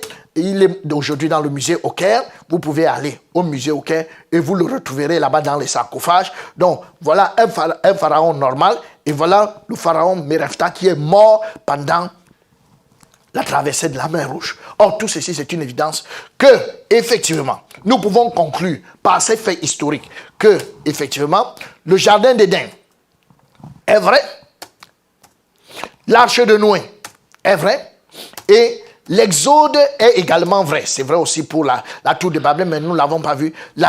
L'Exode est vrai. Ça veut donc dire qu'effectivement, toute la Bible est vraie. Et si toute la Bible est vraie, nous devons faire attention parce que la fin de toute chose est proche. Alors maintenant, nous allons continuer de connaître Dieu. Là, nous avons connu Dieu par les faits historiques. Maintenant, nous allons connaître Dieu dans sa relation avec son peuple. Et dans sa relation avec son peuple, quel est le peuple avec qui Dieu a vécu? Dieu a vécu avec Israël, afin que, si quelqu'un veut connaître Dieu, il part regarder comment Dieu vivait avec Israël. Alors, quand il va examiner comment Dieu vit avec Israël, il va comprendre qui est Dieu. C'est pour ça que nous, aujourd'hui, nous voulons connaître le seul vrai Dieu. Et nous allons examiner la relation de Dieu avec Israël. Et c'est pour ça que nous lisons ce premier texte qui nous dit, 1 Corinthiens 10, verset 11, il dit, ces choses leur sont arrivées pour servir d'exemple. Et elles ont été écrites pour notre instruction, à nous qui sommes parvenus à la fin des siècles. Donc Dieu dit que les choses qui sont arrivées à Israël sont arrivées à Israël pour nous servir d'exemple. C'est-à-dire que c'est arrivé à Israël, c'est l'exemple. Comme on dit, exemple d'application. Avant de venir faire les exercices. Donc nous serons l'exercice. Mais Dieu a fait un exemple d'application. Et il est bien, la Bible dit, et c'est écrit. Il n'a pas dit que nous devons imaginer, mais c'est écrit pour notre instruction, pour que cela soit notre instruction. Donc, on va donc examiner ce qui s'est passé. Pour qui? C'est une instruction pour qui? Pour nous qui sommes parvenus à la fin des siècles. Alors, nous allons donc voir, en accord avec Psaume 103, verset 7, la Bible dit, il a manifesté ses voies à Moïse et ses œuvres aux enfants d'Israël. Il a manifesté ses voies à Moïse et ses œuvres aux enfants d'Israël. Allons donc voir les œuvres de Dieu en Israël. Alors l'histoire d'Israël, comme je venais de vous le dire, Abraham est l'ancêtre d'Israël, il va donner naissance à Isaac, Isaac va donner naissance à Jacob, Jacob va donner naissance aux 12 fils qui étaient en esclavage en Israël et que Dieu est parti sortir. La question qu'on peut bien se poser aujourd'hui, c'est pourquoi Dieu a choisi Israël? Dieu a choisi Israël pour qu'il soit témoin de Dieu. En accord avec Ésaïe chapitre 43 verset 12. C'est moi qui ai annoncé, sauvé, prédit. Ce n'est point parmi vous un Dieu étranger. Vous êtes mes témoins, dit l'Éternel, et c'est moi qui suis Dieu. Dieu dit que vous êtes mes témoins. Vous êtes mes témoins, et c'est moi qui suis Dieu. Donc, vous savez, on dit ça, ce sont les témoins. Dieu dit qu'il y a un peuple sur la terre qui est son témoin, Israël. Alors, Dieu s'appelle encore Jéhovah. Donc, ça veut dire que Dieu, Israël est le témoin de Jéhovah. Donc, Israël en tant que nation. Donc, ça n'a pas de sens aujourd'hui que vous voyez un homme au quartier, un noir, ou bien un français, ou un blanc, qui vous dit qu'il est témoin de Jéhovah. S'il est témoin de Jéhovah, il est dans quelle tribu? Pour être témoin de Jéhovah, il faut être juif. Et ce sont les juifs qui sont les témoins de Jéhovah. Il existe deux témoins dans la Bible. Les témoins de l'Église, les témoins de Christ, c'est l'Église. Les témoins de Jéhovah, c'est Israël. Alors, Pourquoi Dieu choisit Israël? Dieu choisit Israël parce que c'est la plus petite des nations. La plus petite des nations, pourquoi? On voit ici, ce n'est point parce que vous surpassez en nombre tous les peuples que l'Éternel s'est attaché à vous et qu'il vous a choisi, car vous êtes le moindre de tous les peuples. Donc, quand on regarde ceci, Israël, c'est un petit peuple, mais Dieu l'a choisi. Pourquoi? Parce que si Dieu choisissait les États-Unis, et que les États-Unis battent une nation en temps de guerre, tout le monde, on ne va pas voir Dieu là-dedans, on va savoir que c'est normal, c'est les États-Unis. Mais Dieu n'a pas choisi une petite nation comme Israël. C'est la raison pour laquelle vous pouvez vous rendre compte que quand Israël va battre tout le reste des nations en 67 pendant la guerre de 6 jours, il va battre toutes les nations arabes, toute la coalition arabe en 6 jours. Israël va les mettre à plate couture. On peut donc se rendre compte que ce n'est pas Israël, mais c'est plutôt Dieu derrière Israël. Donc nous pouvons comprendre, en regardant ces monsieur, que si c'est costaud, vous dites que vraiment là où je suis, j'ai battu ce petit garçon parce que Dieu m'a aidé, vous ne comprendrez rien. Mais si ce petit garçon renverse ce gros, immédiatement, vous-même vous comprenez immédiatement que Dieu est derrière ce petit garçon. Pourquoi Dieu a choisi Israël? Dieu a choisi Israël parce que Israël serait les maîtres du monde. Oui, ils sont effectivement les maîtres du monde. Pourquoi? Écoute Israël, tu vas aujourd'hui passer le Jourdain pour te rendre maître de toutes les nations, plus grandes et plus puissantes que toi, de villes grandes et fortifiées jusqu'au ciel. Donc Israël aujourd'hui, ils maîtrisent tout dans le monde, ils sont en tête dans le monde. C'est Dieu qui l'a dit, une petite nation. C'est Dieu qui l'a dit. Donc Dieu choisit Israël effectivement pour aussi écrire la parole de Dieu. Dieu a choisi Israël pour écrire la parole de Dieu en rapport avec Romains chapitre 3 verset 13. Il est grand de toute manière et tout d'abord en ce que les oracles de Dieu leur ont été confiés. S'il vous plaît, les oracles, s'il vous plaît, les prophéties, elles ont été confiées à Israël. C'est très étonnant aujourd'hui de voir un Africain, de voir un Français se lever et dire qu'il est prophète. Vous êtes prophète de quoi, je vous en prie? Parce que pour être prophète, il faut d'abord être juif. Allez lire Hébreux chapitre 1, verset 1. Parce que c'est à eux que les oracles ont été confiés. Ça ne nous a pas été confié. Le salut vient d'Israël. Pour nous aujourd'hui, notre prophétie consistait à lire, à dire « il est écrit ». Mais notre prophétie ne consiste pas à dire « ainsi parle l'Éternel ». Il ne nous parle pas. Il nous parle, si oui, c'est par les Écritures. Donc, et nous pouvons dire, il est écrit. Mais nous ne pouvons pas dire, ainsi parle l'Éternel. Parce que les oracles ont été confiés aux Juifs qui les ont consignés par écrit. Pourquoi Dieu choisit Israël? Il choisit Israël parce que c'est le peuple par lequel le Messie devrait naître. Il fallait bien un peuple par lequel le Messie devrait naître. Et pourquoi Dieu, et c'est pour ça qu'il dit dans Romains 9, verset 5, et les promesses, et les patriarches, et de qui est issu, selon la chair, le Christ, qui est au-dessus de toutes choses, Dieu béni éternellement. Amen. Alors, pourquoi Dieu choisit Israël? Dieu choisit Israël parce que c'est la nation que Dieu aime. Dieu, il fallait bien qu'en tant que Dieu, qu'il ait une nation qu'il aime. Alors, il va donc choisir Israël pour l'aimer. Et voici la nation que Dieu aime, en accord avec Ésaïe 43, verset 4. Parce que tu as du prix à mes yeux, parce que tu es honoré, et que je t'aime. Je donne les hommes à ta place et des peuples pour ta vie. Dieu dit que je donne, parce que tu as du prix à mes yeux, parce que tu es honoré et que je t'aime, je donne des peuples des hommes à ta place et des peuples pour ta vie. Il donne des peuples pour sa vie. Des peuples. Je t'aime. Dieu a dit à Israël, je t'aime. Alors, observons bien. Dieu dit à Israël, je t'aime. Et voici Israël.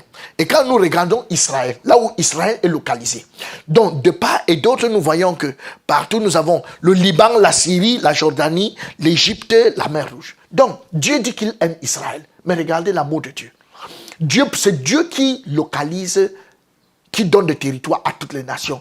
Et regardez là où il s'en va localiser Israël. Il localise Israël au milieu des pays arabes. Donc, tous les pays qui sont tout autour d'Israël sont des pays arabes. Et quand les Arabes se lèvent le matin, leur prière est de savoir, Dieu, accorde-moi un moyen, comment je peux effacer Israël de cette terre. Mais comment Dieu peut dire qu'il aime Israël? Et il prend Israël pour aller mettre au milieu de ses ennemis. C'est un enseignement qu'il nous faut bien comprendre. Pourquoi Dieu est parti mettre Israël au milieu de ses ennemis alors qu'il aime Israël? Si une maman donne naissance à son enfant, quand elle a donné naissance à son enfant, si elle veut, et c'est pour ça que généralement chez nous en Afrique, quand une maman met son enfant au monde, elle va acheter des serviettes neuves, elle achète des draps neufs, tout, parce qu'elle ne veut pas qu'un microbe attaque son enfant. Mais Dieu, lui, il dit qu'il aime Israël, mais il met Israël au milieu de ses ennemis. Pourquoi? Le premier enseignement que nous devons voir dans cet exemple, puisque c'est pour nous que ça a été fait. C'était donc pour montrer à Israël que le nombre de tes ennemis n'est pas un problème. Mais si je suis avec toi, le nombre de ses ennemis ne veut rien dire. Donc, il veut montrer à Israël que si je suis avec toi, c'est suffisant. Rien à faire. Tu auras la victoire sur quelle quantité d'ennemis qu'ils soient. Mais si je ne suis pas avec toi, je vais utiliser ces ennemis pour aller contre toi. Ça, c'est pour ça qu'il dit, que dirions-nous donc à l'égard de ces choses? Si Dieu est pour nous, qui sera contre nous? Et ceci devient directement un enseignement pour nous. Mesdames et messieurs, permettez-moi de vous le dire. Alors, qui a envoyé l'homme sur la terre? C'est bel et bien Dieu. Bon, maintenant, Dieu a trouvé que la terre, c'est un endroit où l'homme peut bien vivre. Et vous savez que dans l'univers, il y a plusieurs planètes. Planètes, Jupiter, Mars, il y a tout ça là, toutes ces planètes. Mais la terre est l'endroit où Dieu a trouvé bon que l'homme peut vivre.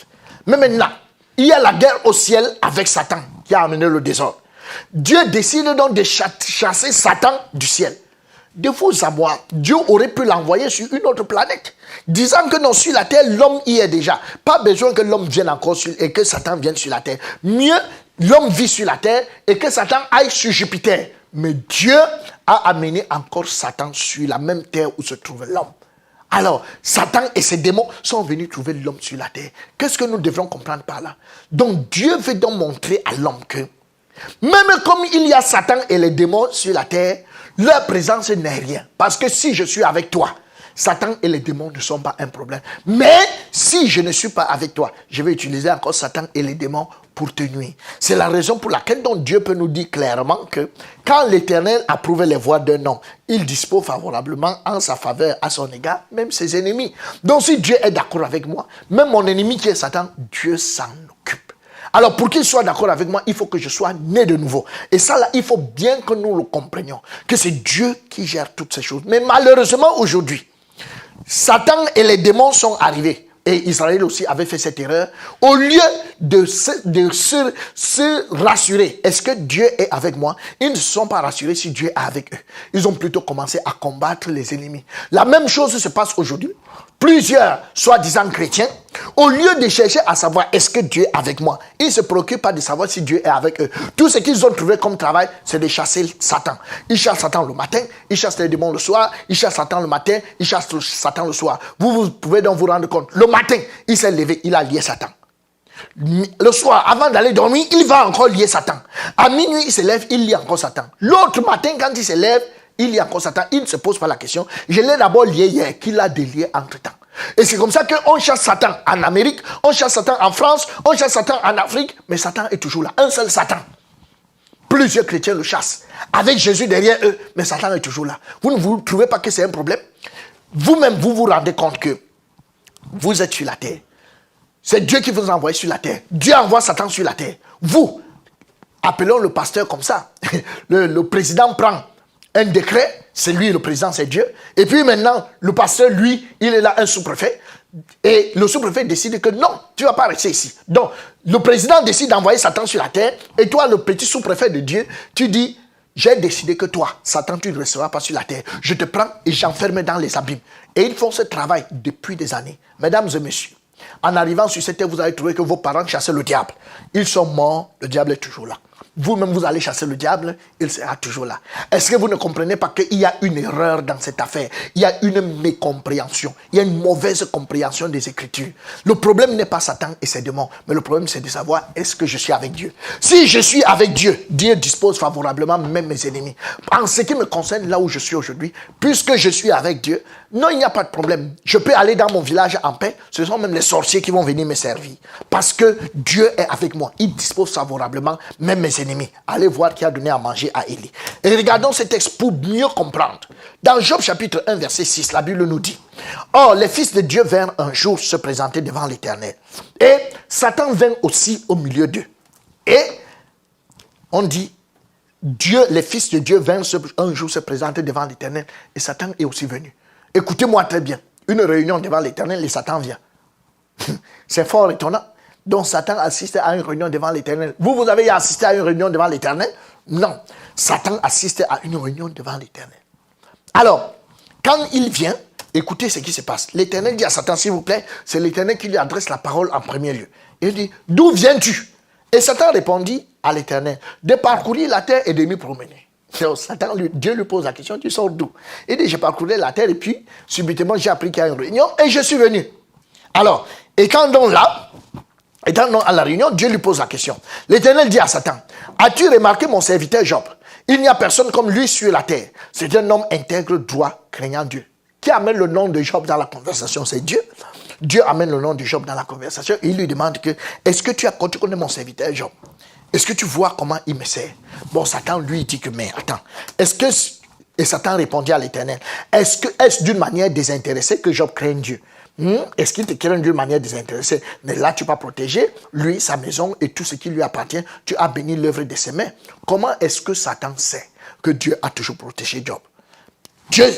Satan le sait parce que à plusieurs reprises, il a essayé d'attaquer Job, mais il s'est rendu compte qu'il y avait une main protectrice. De la même manière, vous, là où vous êtes là, aujourd'hui, on vous dit, vous avez 30 ans, vous avez 20 ans. On vous dit que vraiment, si vous ne priez pas avant de dormir, vraiment vous serez détruit. Vraiment, Satan va vous attaquer, Satan va vous tuer. Est-ce que ce n'est pas un peu exagéré? De vous à moi, les sorciers qui sont dans votre famille existaient depuis. Quand vous êtes né, vous étiez encore bébé. Est-ce que vous priez pour votre sécurité? Votre maman même était peut-être païenne. Personne ne priait pour vous. Vous pensez que vous avez survécu comment? Pas face à ces sorciers. Ils vous portaient, ils peuvent vous caresser. Mais vous avez survécu comment? Parce que les yeux de l'Éternel étaient sur vous. Il vous a protégé. Et il n'a pas permis qu'on vous fasse du mal. Donc, qu'on ne vous raconte pas aujourd'hui que c'est parce que tu fais ci, tu fais ça, c'est pour ça que Dieu... Non, ça n'a pas de sens. Et maintenant, vous avez grandi. Vous avez grandi et vous avez 20 ans, vous avez 30 ans. Et aujourd'hui, un pasteur se lève et vous dit que votre mère veut vous tuer, votre oncle veut vous tuer. Et à cause de ça, vous n'allez plus dans votre village. Vous ne pouvez plus aller au village, vous ne pouvez plus voyager parce que votre oncle peut vous tuer. C'est aberrant. C'est très aberrant. Il veut vous tuer comment? Personne. La Bible dit qu'aucun cheveu de notre tête ne peut tomber si Dieu le l'approuve. Alors, nous avons besoin de le comprendre. Et ici, nous, avec le cas de Job, Satan reconnaît que lui, on ne peut pas toucher à Job parce que Dieu le protège. Et Dieu vous protège depuis trop longtemps. Ça, là, il ne vous a pas demandé votre avis, mais c'est lui qui assure votre protection parce que s'il vous lâche, vous ne survivrez pas. Alors, Satan fait donc une proposition à Dieu. Il dit à Dieu, mais étends ta main. Étends ta main, touche à tout ce qui lui appartient et je suis sûr qu'il te maudit en face. Il dit à Dieu d'étendre sa main parce que lui, Satan, ne peut pas étendre sa main. Il peut étendre sa main, mais sa main ne prospérera pas tant que Dieu est là. Alors, la Bible nous dit donc, l'Éternel dit à Satan, voici, tout ce qui lui appartient, je te le livre. Seulement, ne porte pas ta main, ne porte pas la main sur lui. Et Satan se retira de devant la face de l'Éternel. C'est très étonnant, mes chers amis. Aujourd'hui, vous entendez des personnes qui rentrent dans un culte et ils veulent commencer le culte et ils disent que maintenant, il faut d'abord que Satan sorte. Il faut d'abord que Satan et ses démons, ils vont d'abord assainir le milieu. Mais quelle est cette histoire? Vous entrez dans votre maison, il fait noir. Et vous voulez qu'il y ait la lumière, vous chassez d'abord l'obscurité avant de mettre la lumière. Mettez la lumière et l'obscurité sortira. Alors ici, Satan est tout. Vous vous rendez compte que Satan ne peut absolument rien dans la vie de quelqu'un. Et l'Éternel dit à Satan, voici. Tout ce que Job a, je te le livre. C'est moi, Dieu, qui te le livre. Alors, voici, tu vas toucher d'ici jusque-là, mais seulement ne porte pas la main sur lui. Alors, Satan vient maintenant avec l'ordre de Dieu pour toucher la vie de Job. Et maintenant, on va dire, les malheurs qui sont survenus dans la vie de Job, ça vient de qui? Est-ce que ça vient de Satan? Non. Ça vient de Dieu. C'est pour ça que nous pouvons conclure aisément. Lamentation 3.37, qui dira qu'une chose arrive sans que le Seigneur l'ait ordonné. N'est-ce pas de la volonté du Très-Haut que viennent les maux et les biens? Les maux et les biens. Maux, c'est le pluriel de mal. Le mal et le bien viennent de Dieu. C'est Dieu qui dit. Dieu ne s'est pas caché pour ça. Il dit, le mal vient de Dieu, le bien vient de Dieu. C'est lui qui fait toutes ces choses. Mais on a attribué tout le mal à Satan et on a attribué tout le bien à Dieu. Mais je voudrais vous dire, si depuis longtemps vous avez cru que le mal vient de Satan et le bien vient de Dieu, c'est que vous n'êtes pas né de nouveau. Parce que vous ne connaissez pas Dieu. En fait, le seul vrai Dieu, le mal et le bien viennent de lui. Et si le mal et le bien viennent de lui, vous pouvez bien voir. Je forme la lumière et je crée les ténèbres. C'est Dieu qui dit. Je donne la prospérité et je crée l'adversité. Moi, l'Éternel, j'ai fait toutes ces choses. C'est lui, l'Éternel. Il dit qu'il fait toutes ces choses. Regardez 1 Samuel 2, verset 6. Il dit, l'Éternel fait mourir et il fait vivre. Il fait descendre au séjour des morts et il en fait remonter. Il dit que c'est lui, l'Éternel, qui fait toutes ces choses. Mais Dans au quartier, les gens disent, non, le bien vient de Dieu, le mal vient de Satan. C'est pour ça que nous allons lutter contre Satan. Non, c'est une erreur. C'est une erreur. La Bible dit, 1 Samuel 2,7, l'Éternel appauvrit et il enrichit, il abaisse et il élève. Aujourd'hui, on a pris plusieurs familles en otage. On leur dit que non, c'est Satan, votre famille, vous avez l'esprit de pauvreté. Vous avez l'esprit de pauvreté, vous avez l'esprit de pauvreté. Non, l'Éternel, c'est l'Éternel qui appauvrit et c'est l'Éternel qui enrichit. C'est lui qui abaisse et c'est lui qui élève. Et ce n'est pas une autre personne. Satan n'a rien à voir là-dedans. De la poussière, il retire le pauvre. Du fumier, il retire l'indigent. Pour les faire asseoir avec les grands. Et il leur donne en partage un trône de gloire. Car à l'Éternel sont les colonnes de la terre. Et c'est sur elles qu'il a posé le monde. C'est toujours l'Éternel qui parle. L'Éternel dit, Deutéronome 32, verset 39. Sachez donc que c'est moi qui suis Dieu. Et qu'il n'y a point de Dieu près de moi. Je fais vivre et je fais mourir. Je blesse et je guéris. Et personne ne délivre de ma main. Mesdames et messieurs, vous pouvez vous rendre compte, quand vous allez dans nos villages en Afrique, vous allez vous rendre compte que un homme ne meurt jamais pour rien. Et on pose toujours la question, qui a tué? Ouais, qui a tué cet homme? Ouais, qui a tué cet homme? Mais Dieu vous donne la réponse aujourd'hui. Il dit, c'est moi qui tue. Et c'est moi qui fais vivre. Alors si quelqu'un n'est pas content, qu'il aille le voir. Donc, quand il décide de tuer quelqu'un, il va donc utiliser un moyen, comme ici.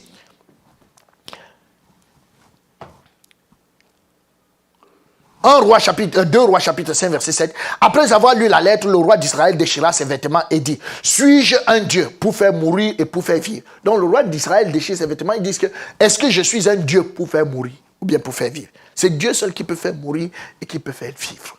Donc il faut que nous puissions l'avoir dans notre tête, clairement, et de cesser de croire que, de donner tous ces pouvoirs qu'on donne à Satan. Alors, Israël, à un moment donné, n'avait pas compris, comme beaucoup de gens n'ont pas compris aujourd'hui. Pourquoi? Quand Dieu appelle Israël, Dieu fait une alliance avec Israël dans Deutéronome 28.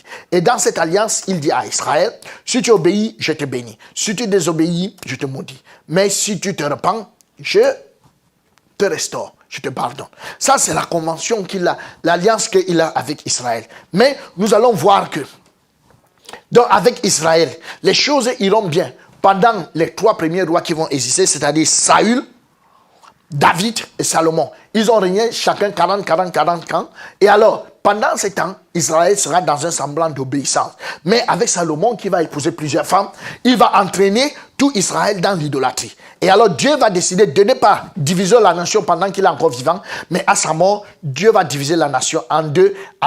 Il y aura Israël nord, au nord 10 nations et au sud 2. La Judée.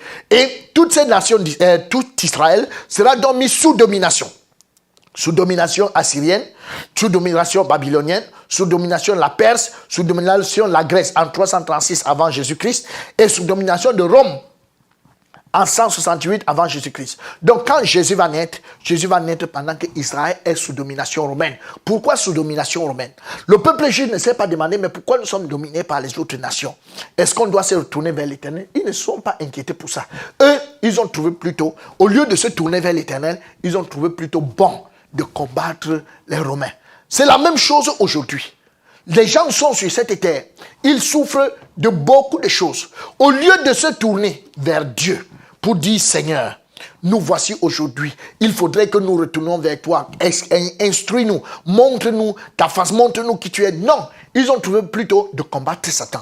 Dans leur travail, non, c'est de combattre Satan. Les maladies, c'est Satan qui est à l'origine. Ma souffrance, c'est Satan qui est à l'origine. Telle chose, c'est Satan qui est à l'origine. Et il combat Satan jour et nuit avec les armes conventionnelles et les armes non conventionnelles. Quand Jésus vient, lui-même, il trouve cet état de choses et il fait savoir à ces gens. Mes chers amis, Matthieu 10, verset 28. Ne craignez pas ceux qui tuent le corps et qui ne peuvent tuer l'âme, mais craignez plutôt celui qui peut faire périr l'âme et le corps dans la chaîne. Donc, ça ne vous sert à rien de combattre les Romains. Les Romains ne peuvent tuer que votre corps. Ils ne peuvent pas tuer votre âme. Ils ne peuvent pas vous envoyer en enfer. Craignez celui qui peut vous envoyer en enfer. Pourquoi? Si même les Romains vous tuent et que vous êtes né de nouveau, s'il a dit que vous soyez né de nouveau et qu'un Romain te tue, tu meurs, tu vas au ciel. Donc, si tu meurs, tu vas au ciel. Qu'est-ce que le diable a gagné? Rien. Mais si tu meurs, tu vas en enfer parce que le travail du diable, c'est que vous soyez en enfer avec lui. Il leur a donc dit que non, ne vous inquiétez pas de ça, ne craignez pas ce qui tue le corps. Vous êtes aujourd'hui, vous luttez contre le célibat, vous luttez contre les maladies, vous luttez contre les sorciers. Les sorciers tuent quoi? Les sorciers tuent le corps. Les maladies tuent quoi? Les maladies tuent le corps. La famine tue quoi? La famine tue le corps. Et Toutes ces choses contre lesquelles vous luttez, ça tue le corps. Donc ne craignez pas ça. Mais rassurez-vous que votre esprit est sauvé, que vous êtes né de nouveau. Pour que même si ces choses vous tuent, que vous alliez au ciel. Mais le peuple ne comprenait pas. Et Jésus leur a parlé, il leur a dit, ne vous inquiétez donc point et ne dites pas. Que mangerons-nous? Que boirons-nous? De quoi serons-nous vêtus? Que ça ne soit pas votre priorité. Pourquoi? Car toutes ces choses, ce sont les païens qui les recherchent. Votre Père Céleste, c'est que vous en avez besoin. Aujourd'hui, dans les églises, les gens passent les nuits à prier, mais ils prient pourquoi? Ils prient pour rechercher de quoi ils seront vêtus, de ce qu'ils mangeront et tout. Et la Bible dit que ce sont les païens qui les recherchent. Ça veut donc dire qu'il y a plusieurs païens qui sont aujourd'hui dans des églises. Mais en ce qui concerne le peuple de Dieu, Dieu leur dit, ne vous inquiétez pas de ces choses. Non, ne vous tournez pas de ces choses. N'appelez pas conjuration tout ce que ce peuple appelle conjuration. Ne craignez pas ce qu'il craint et ne soyez pas effrayés. Malheureusement, il y a des messages des démons aujourd'hui que des serviteurs de Satan apportent dans des églises. Et ils essaient de faire savoir aux gens que Satan est partout. Oh, si vous dormez et que dans la nuit vous mangez, c'est que c'est la chair humaine que vous avez mangée et les sorciers vont vous attaquer, vous avez fait la sorcellerie. C'est faux, c'est pas un verset biblique. N'appelez pas conjuration ce qu'ils appellent conjuration. Si vous avez dormi et que vous avez fait un rêve, si vous mangez dans le rêve, ce n'est qu'un rêve. Si vous vous réveillez et qu'on vous a poursuivi dans un rêve, ce n'est qu'un rêve. N'essayez pas de pouvoir donner foi à tous ces messages sataniques qu'on vous donne. Un rêve, c'est un rêve. Pourquoi quand vous rêvez que vous avez eu beaucoup d'argent, pourquoi l'argent là ne se voit pas le matin?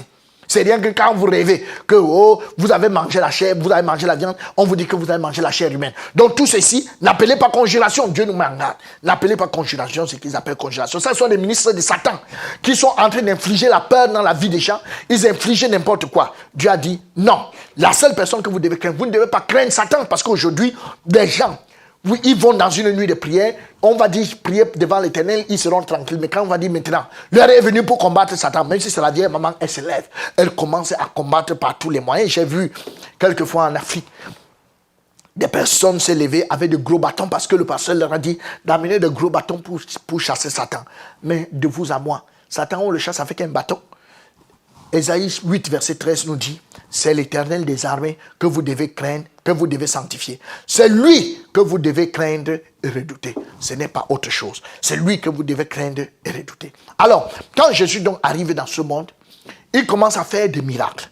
Quand il fait les miracles, le peuple d'Israël regarde Jésus qui fait des miracles. Il dit, c'est vrai que nous ne croyons pas à cet homme, mais il fait quand même des bons miracles. Il est en train de faire beaucoup de choses.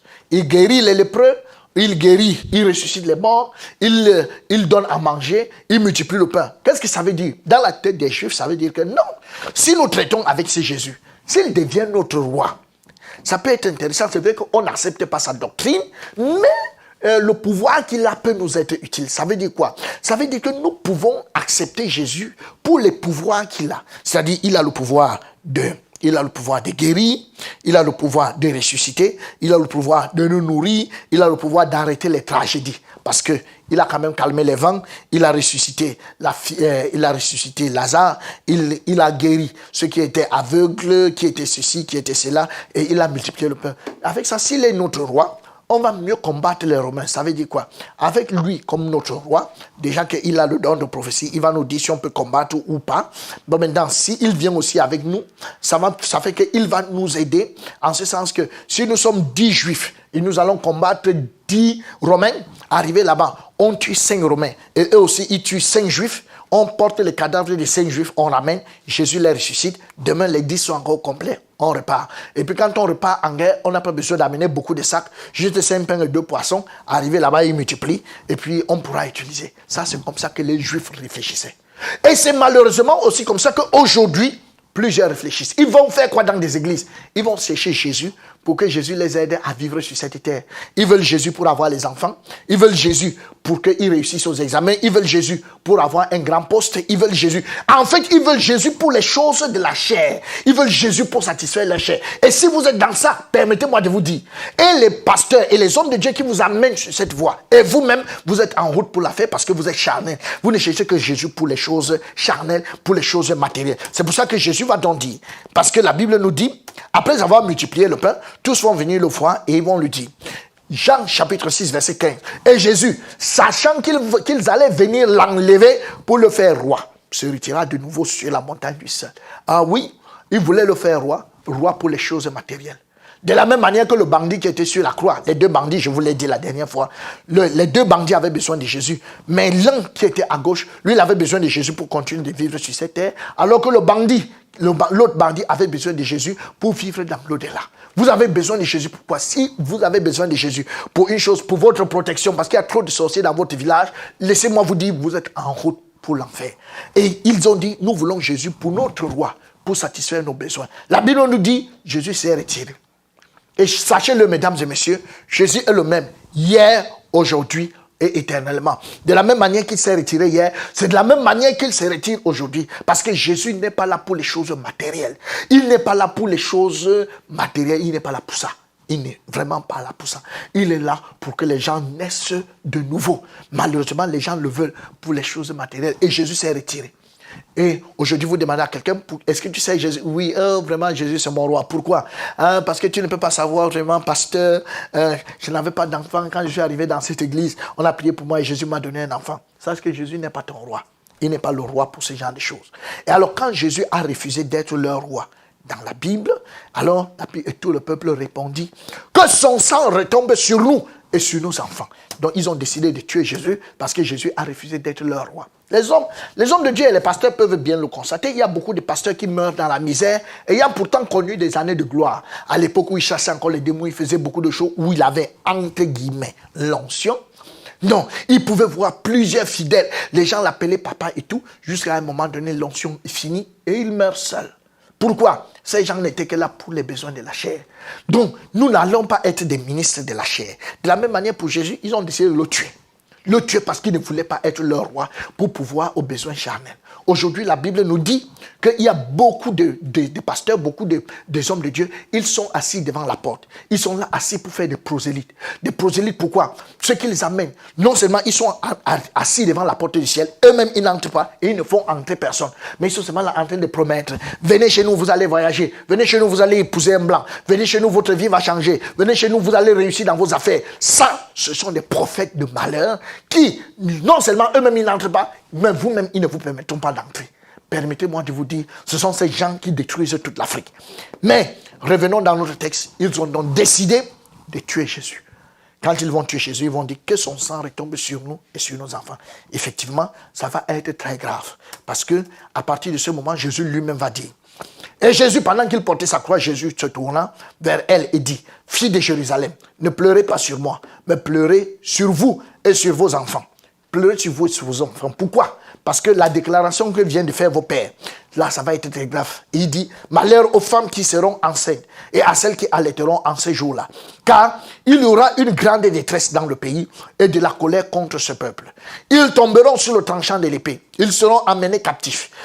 Ils seront parmi toutes les nations. Et Jérusalem sera foulée aux pieds par les nations jusqu'à ce que le temps des nations soit accompli. Au milieu de l'angoisse et de la détresse où te réduira ton ennemi, tu mangeras de fruits de tes entrailles, la chair de tes fils et de tes filles, que l'Éternel ton Dieu sera donné. Dieu savait que Israël allait désobéir et il avait déjà préparé dans la convention. Il avait écrit dans la convention les choses qui arriveraient à Israël au cas où Israël désobéirait. Et effectivement, il avait dit qu'ils devaient manger le fruit de leurs entrailles, qu'ils allaient manger leurs enfants. En fait, en l'an 70 après Jésus-Christ, l'empereur Titus avec l'armée romaine, ils vont barricader Jérusalem. Personne n'entre et personne ne sort. Ils vont pratiquement tout brûler et tout le peuple d'Israël était confiné à l'intérieur de Jérusalem. Mais il va attendre pendant longtemps Titus et toute son armée. Et il va dire, mais pourquoi ces gens ne se rendent pas?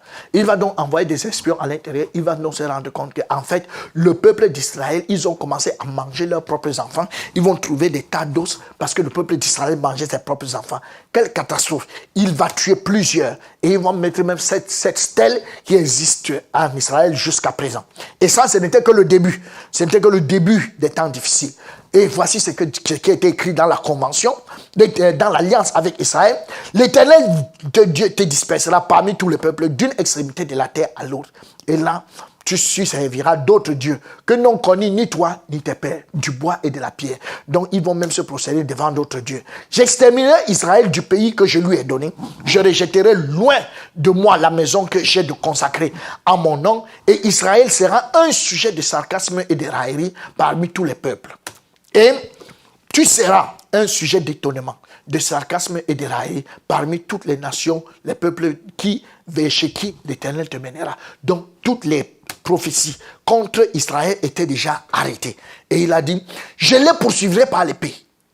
Dieu, ce n'est pas Satan. Je les poursuivrai par l'épée, par la famine et par les pestes. Je les rendrai un objet de froid pour tous les royaumes de la terre. Un sujet de malédiction, un sujet de désolation, de moquerie et d'opprobre parmi toutes les nations où je les chasserai. Donc ça, c'est l'Éternel qui parle. Je vais les poursuivre. Si l'Éternel te poursuit, mon bien-aimé, tu vas aller te cacher où? Et il te poursuit. Il pourrait même te poursuivre sans aucun instrument. Mais s'il a déjà l'épée, au lieu même que l'épée soit suffisante, mais ce n'est pas suffisant, il prend l'épée, il prend la famine, il prend la peste et il te poursuit avec ces choses. Mon frère, tu ne peux pas t'en sortir. Donc là où tu es, si tu ne nais pas de nouveau, l'Éternel est derrière toi en train de te poursuivre. Et la fin de toute chose sera tellement difficile. Et il dit, c'est moi qui appelle de l'Orient un oiseau de proie. Il dit d'une terre lointaine, il prend un homme pour accomplir mes desseins. Je l'ai dit et je le réaliserai. Je l'ai conçu et je l'exécuterai. C'est-à-dire qu'il fait venir un homme pour accomplir ses desseins. Donc, c'est comme ça qu'il va faire venir, il fait toujours venir un homme. Comme il a fait venir Titus pour juger le peuple d'Israël, il va appeler des hommes tout au long des âges pour pouvoir traiter le peuple d'Israël. Et on va voir ces hommes. On va donc se rendre compte que, en ce qui concerne l'histoire d'Israël, en l'an 70, il va appeler un homme Titus et il va tuer environ 1 100 000. Donc, en 135, il va tuer environ 580 000 par l'empereur Adrien. Et en 1066, il va tuer 400 000 par les Arabes.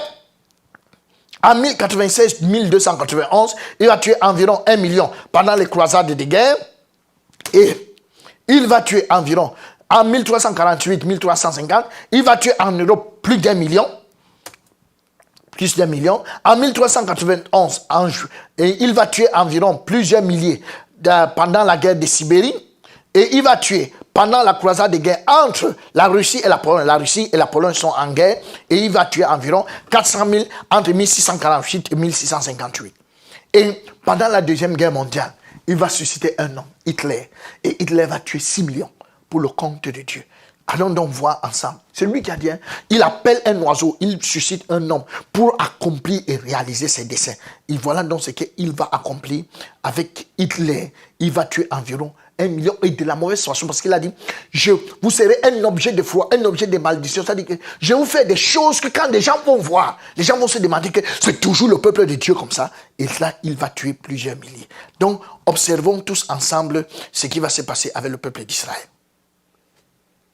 Les convois s'égarent, stoppent, repartent, sont bombardés, arrivent en face.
Ok, nous pouvons voir ici comment est-ce que Hitler lui-même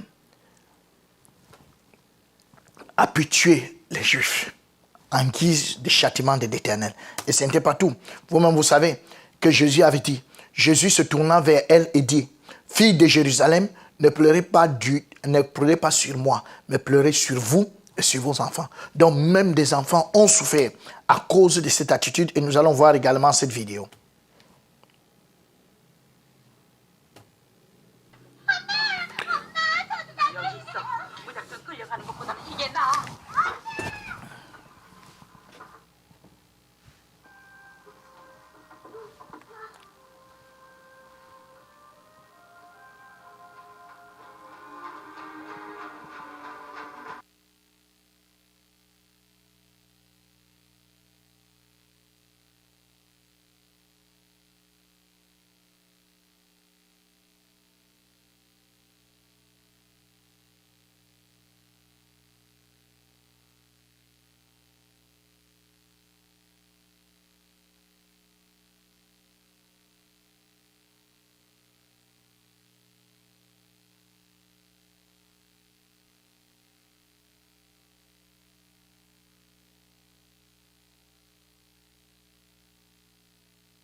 Donc, on peut se rendre compte ici de comment le sang de Jésus est bien retombé sur les parents et sur les enfants et la souffrance a été atroce. Qu'est-ce qui nous prouve que Hitler a été suscité par Dieu pour châtier cette nation? Nous voulons voir des prophéties dont Isaïe avait parlé et que Hitler va accomplir pendant ce moment. Isaïe chapitre 3 verset 16 nous dit, « L'Éternel dit, parce que les filles de Sion sont orgueilleuses et qu'elles marchent le cou tendu et les regards effrontés, parce qu'elles vont à petits pas et qu'elles font résonner le boucle de leurs pieds. Le Seigneur rendra chauve le sommet de la fille de Sion. On était très étonnés que, avant qu'il ne tue les femmes juives, il les rasait d'abord. Or, ça, c'était en accord avec la prophétie qui avait été donnée dans Ésaïe 3, verset 17. C'est-à-dire que ça avait été annoncé, mais lui, il disait qu'il coupait les cheveux des femmes pour faire les matelas pour ses militaires, les matelas et les oreillers. Mais c'était en accord avec une prophétie. Il disait aussi, il a aussi dit, l'Éternel, toujours dans Ésaïe 3, verset 17, l'Éternel découvrira leur nudité. C'est-à-dire qu'avant de tuer les femmes des juifs, il les déshabillait d'abord. Parce que quand on met déjà la nudité des femmes dehors, ça veut dire que le cas est grave. Il pouvait d'abord les déshabiller et les faire marcher comme vous pouvez voir. Donc tout ça, c'est l'Éternel qui avait rendu cela possible. Il dit, les vêtements précieux et les larges tuniques et les manteaux et les gibecières. Donc c'est l'Éternel qui a fait tout ça. Les larges tuniques, les manteaux et les gibecières, comme vous pouvez nous voir, tout ceci, il entassait tout ça en accord avec les Écritures. Et le Seigneur dit, au lieu de parfum, il y aura de l'infection. Au lieu de ceinture, une corde. Au lieu de cheveux bouclés, une tête chauve. Au lieu d'un large manteau, un sac étroit, une marque flottissante au lieu de beauté. Donc on pouvait donc se rendre compte qu'au lieu que les gens aient le parfum, dont tellement ils ne se lavaient pas, une femme pouvait rester avec ses menstrues et même tu es blessé, tu pouvais dégager et sentir. Or, il n'y avait pas de parfum. On peut se rendre compte qu'au lieu d'avoir une ceinture sur les reins, on utilisait plutôt les ceintures pour les faire pendre avec leurs ceintures. Au lieu de cheveux bouclés, donc on avait plutôt une tête chauve, on enlevait ça pour faire les matelas. Au lieu d'un large manteau, on avait plutôt un sac étroit pour pouvoir garder des petits éléments qu'on pouvait garder. Au lieu d'un large manteau, c'était donc un sac étroit, une marque flottissante au lieu de beauté. Donc ces gens qui étaient pourtant bien, ils étaient riches, ils étaient de la haute classe. Il n'y avait plus que la marque flétrissante, c'est-à-dire qu'ils étaient complètement flétris au lieu de beauté. Donc comme vous pouvez le voir là, vous pouvez vous rendre compte que ça, ce n'était plus que des carcasses, quelqu'un qui a le sein coupé et qui reste comme ça. Vous pouvez voir ici, on peut voir l'os qui se voit à l'extérieur. Donc vous pouvez bien fendre là pour voir. Il y a des personnes des juifs à qui on ouvrait le crâne pour voir qu'est-ce qu'il y avait à l'intérieur. Donc toutes ces souffrances ont été infligées par Hitler, mais tout ça par Dieu. Parce que Dieu avait décidé d'amener ses jugements. Et c'est pour ça que nous pouvons donc dire avec aisance que ces choses leur sont arrivées pour servir d'exemple. Et elles ont été écrites pour notre instruction, à nous qui sommes parvenus à la fin des siècles. Donc ces choses qui sont arrivées, ça a été pour notre instruction. Et Dieu nous envoie dans ce petit texto pour nous dire que si du Romains 11, verset 21, car si Dieu n'a pas épargné les branches naturelles, il ne t'épargnera pas non plus. Donc, si Dieu n'a pas épargné les branches naturelles, il dit qu'il ne t'épargnera pas. Donc, il ne t'épargnera pas. Pourquoi? Il te reproche même quoi? C'est ce que nous allons voir dans la prochaine session. Qu'est-ce que Dieu te reproche? Pourquoi il est décidé à ne pas t'épargner? Ça, c'est ce que nous allons voir dans la troisième session.